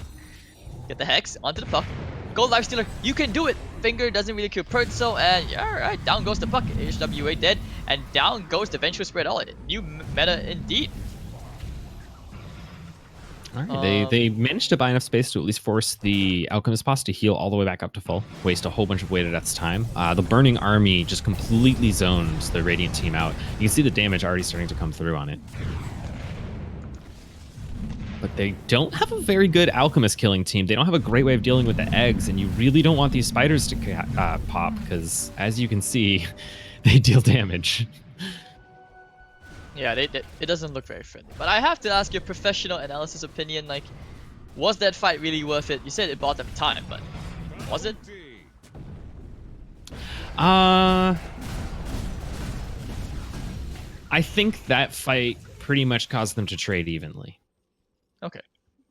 Because basically, in that time, they probably could have taken a boss, and they delayed enough time that Waited Death probably could have taken a boss. So basically, both teams just kind of took one less boss because of that.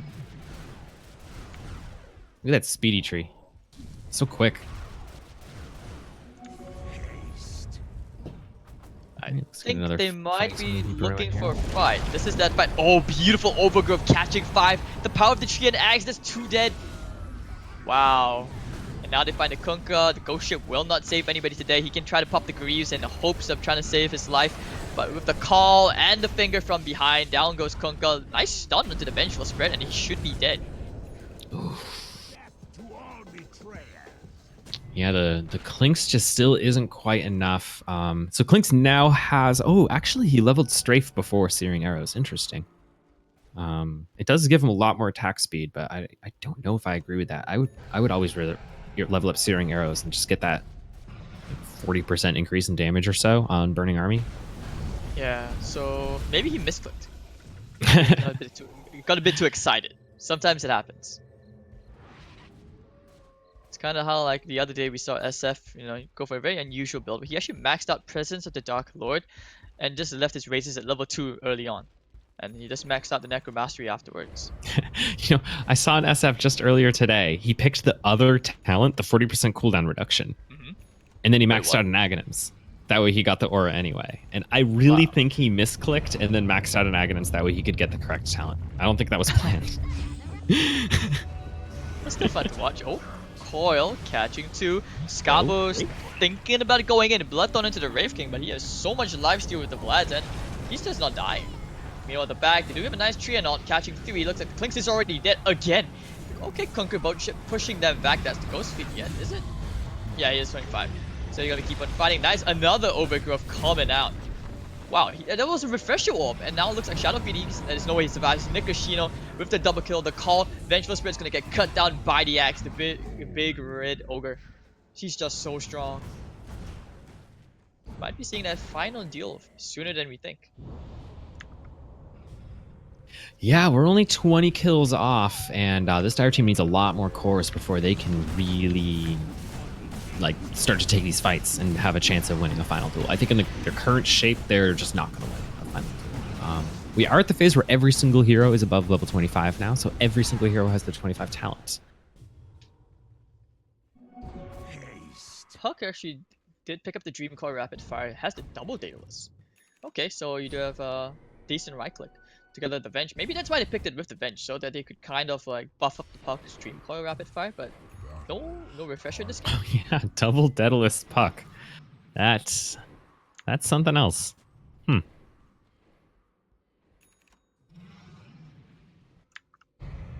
there we go, there goes the duel.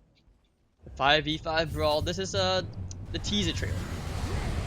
Getting a call, they do catch the SF. Nice swap out from the Venge, Pertzo. But there goes the Clinks again. Never gets the ultimate off. It seems like 1,000 years before we last saw the last Burning Army. Maybe it's just too cold. Now, nice call again onto the Shadow Feed and the Kunkka. Ain't no amount of rum about to save this game. Or maybe not. 3v5, can they do it? SF gets dunked. Will they find Kunkka? They should be able to. And Kunkka will get cut down by the Wraith King. And it looks like they will find a Vengeful Spirit as well. Ooh, that was overwhelming.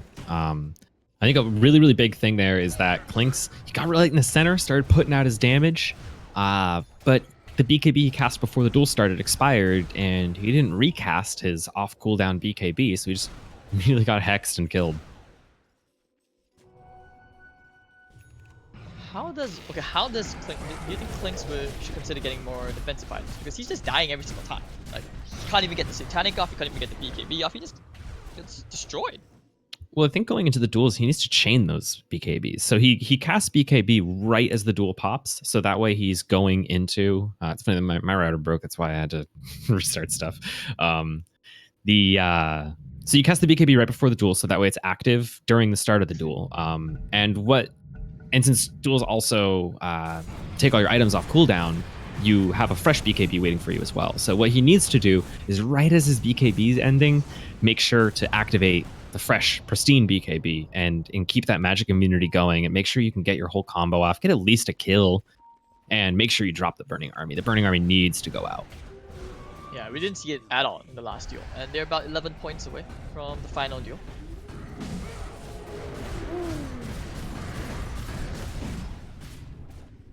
A prize. Is it really a Heaven's Halberd on the Wraith King? I just realized when you level it up to level 4, it looks more like an axe. Yeah, they start to go pretty nuts as they level up. Some of the icons are really cool looking. Heaven's Halberd's definitely important on this Radiant team. Dire does have a lot of damage, and that definitely shouldn't be underestimated. But if they, hex the Clinks and disarm the Shadow Fiend, like what's this team gonna do? Pray for Dream Coil crit procs. That's about it. So 91 to 39, 575,000. We've seen a million goldie before. Scabo's dead. Has happened. We've also seen the 100-point lead. This is some crazy numbers this tournament. 98. Those capture points give so many points. Ooh, is Radiant gonna figure out that they're... Yep, they know I think it. they want to fight. Nice coil onto the line, but once again, where's the follow-up? Overgrowth catching 2. Need to come back here and nice swap out. So they do save 1, but looks like the call Eckler, and with the finger they bring down the Shadow Fiend. Puck is also dead. What do? They have to run. No, and Boat's on cooldown. Kunkka. Nah, he's dead. And the final duel comes out. Oh, they go straight to the back, get a bash. Oh, they get a call onto the Vengeful Spirit and the Kunkka. If they can just kill them both right now, there will be no bone storm. They'll get the first overgrowth out. Can we get the second one? They should be able to use it very soon. Yes, they do. And 3 did make it 4. Oh dear, and 5, this is it. It was good while it lasted, but that was such a one-sided duel. Yep, Kindergarten had a fantastic run this tournament. They're taking 3rd, and Way to Death. We got another all-Russian finals. Surprise. Who here is surprised about that? Way to Death versus Not Yet Dead. Classic matchup. I'm really excited for this. That was beautifully done by both teams, even though Kindergarten didn't end up coming through. Way to Death is going to be moving on to the finals. Kindergarten definitely put on a very respectable performance, taking games off of both Way to Death and Not Yet Dead on their way here. But still, Klink's not having a good game, surprisingly, despite having basically free farm. Like, do you think Lifestealer is a good combo to Klink's? No. It's a good counter. I honestly don't think that the Lifestealer was like the biggest, like the biggest issue Klinks was facing here. I actually felt like the Treant Protector worked beautifully. Right, they picked the Treant Protector to counter all of the right clickers, and the right clickers couldn't right click once they were hit by that Treant Protector ultimate. I also think the Axe did wonders. All those fights would start, the Klinks would like start spitting out his damage, blink, call, dunk, no more Klinks. Yeah, I think that's really the big thing that we can take away from this set, right? In this set, both teams started to experiment more and more with heroes that counter the heavy right-click lineups that we have been seeing. And they worked well, right? Like in that last game, Axe, Treant Protector, they don't do any significant damage themselves, but they don't have to. They just stop the Klings, they stop the Shadow Fiend from doing what they want to do, and then you can just kill them. It's not as quick, but doesn't need to be. Okay. So, I mean, it's been fun casting Open Angel Arena. Hopefully, I'll see you guys for your next tournament. All right, thank you very much, Hades. Thank you very much for sticking around for today. Much love, Hades. And, we'll be moving into the Grand Finals in just a little bit. I think we'll be taking a short break, about 10 minutes, before we're going to start with the finals here.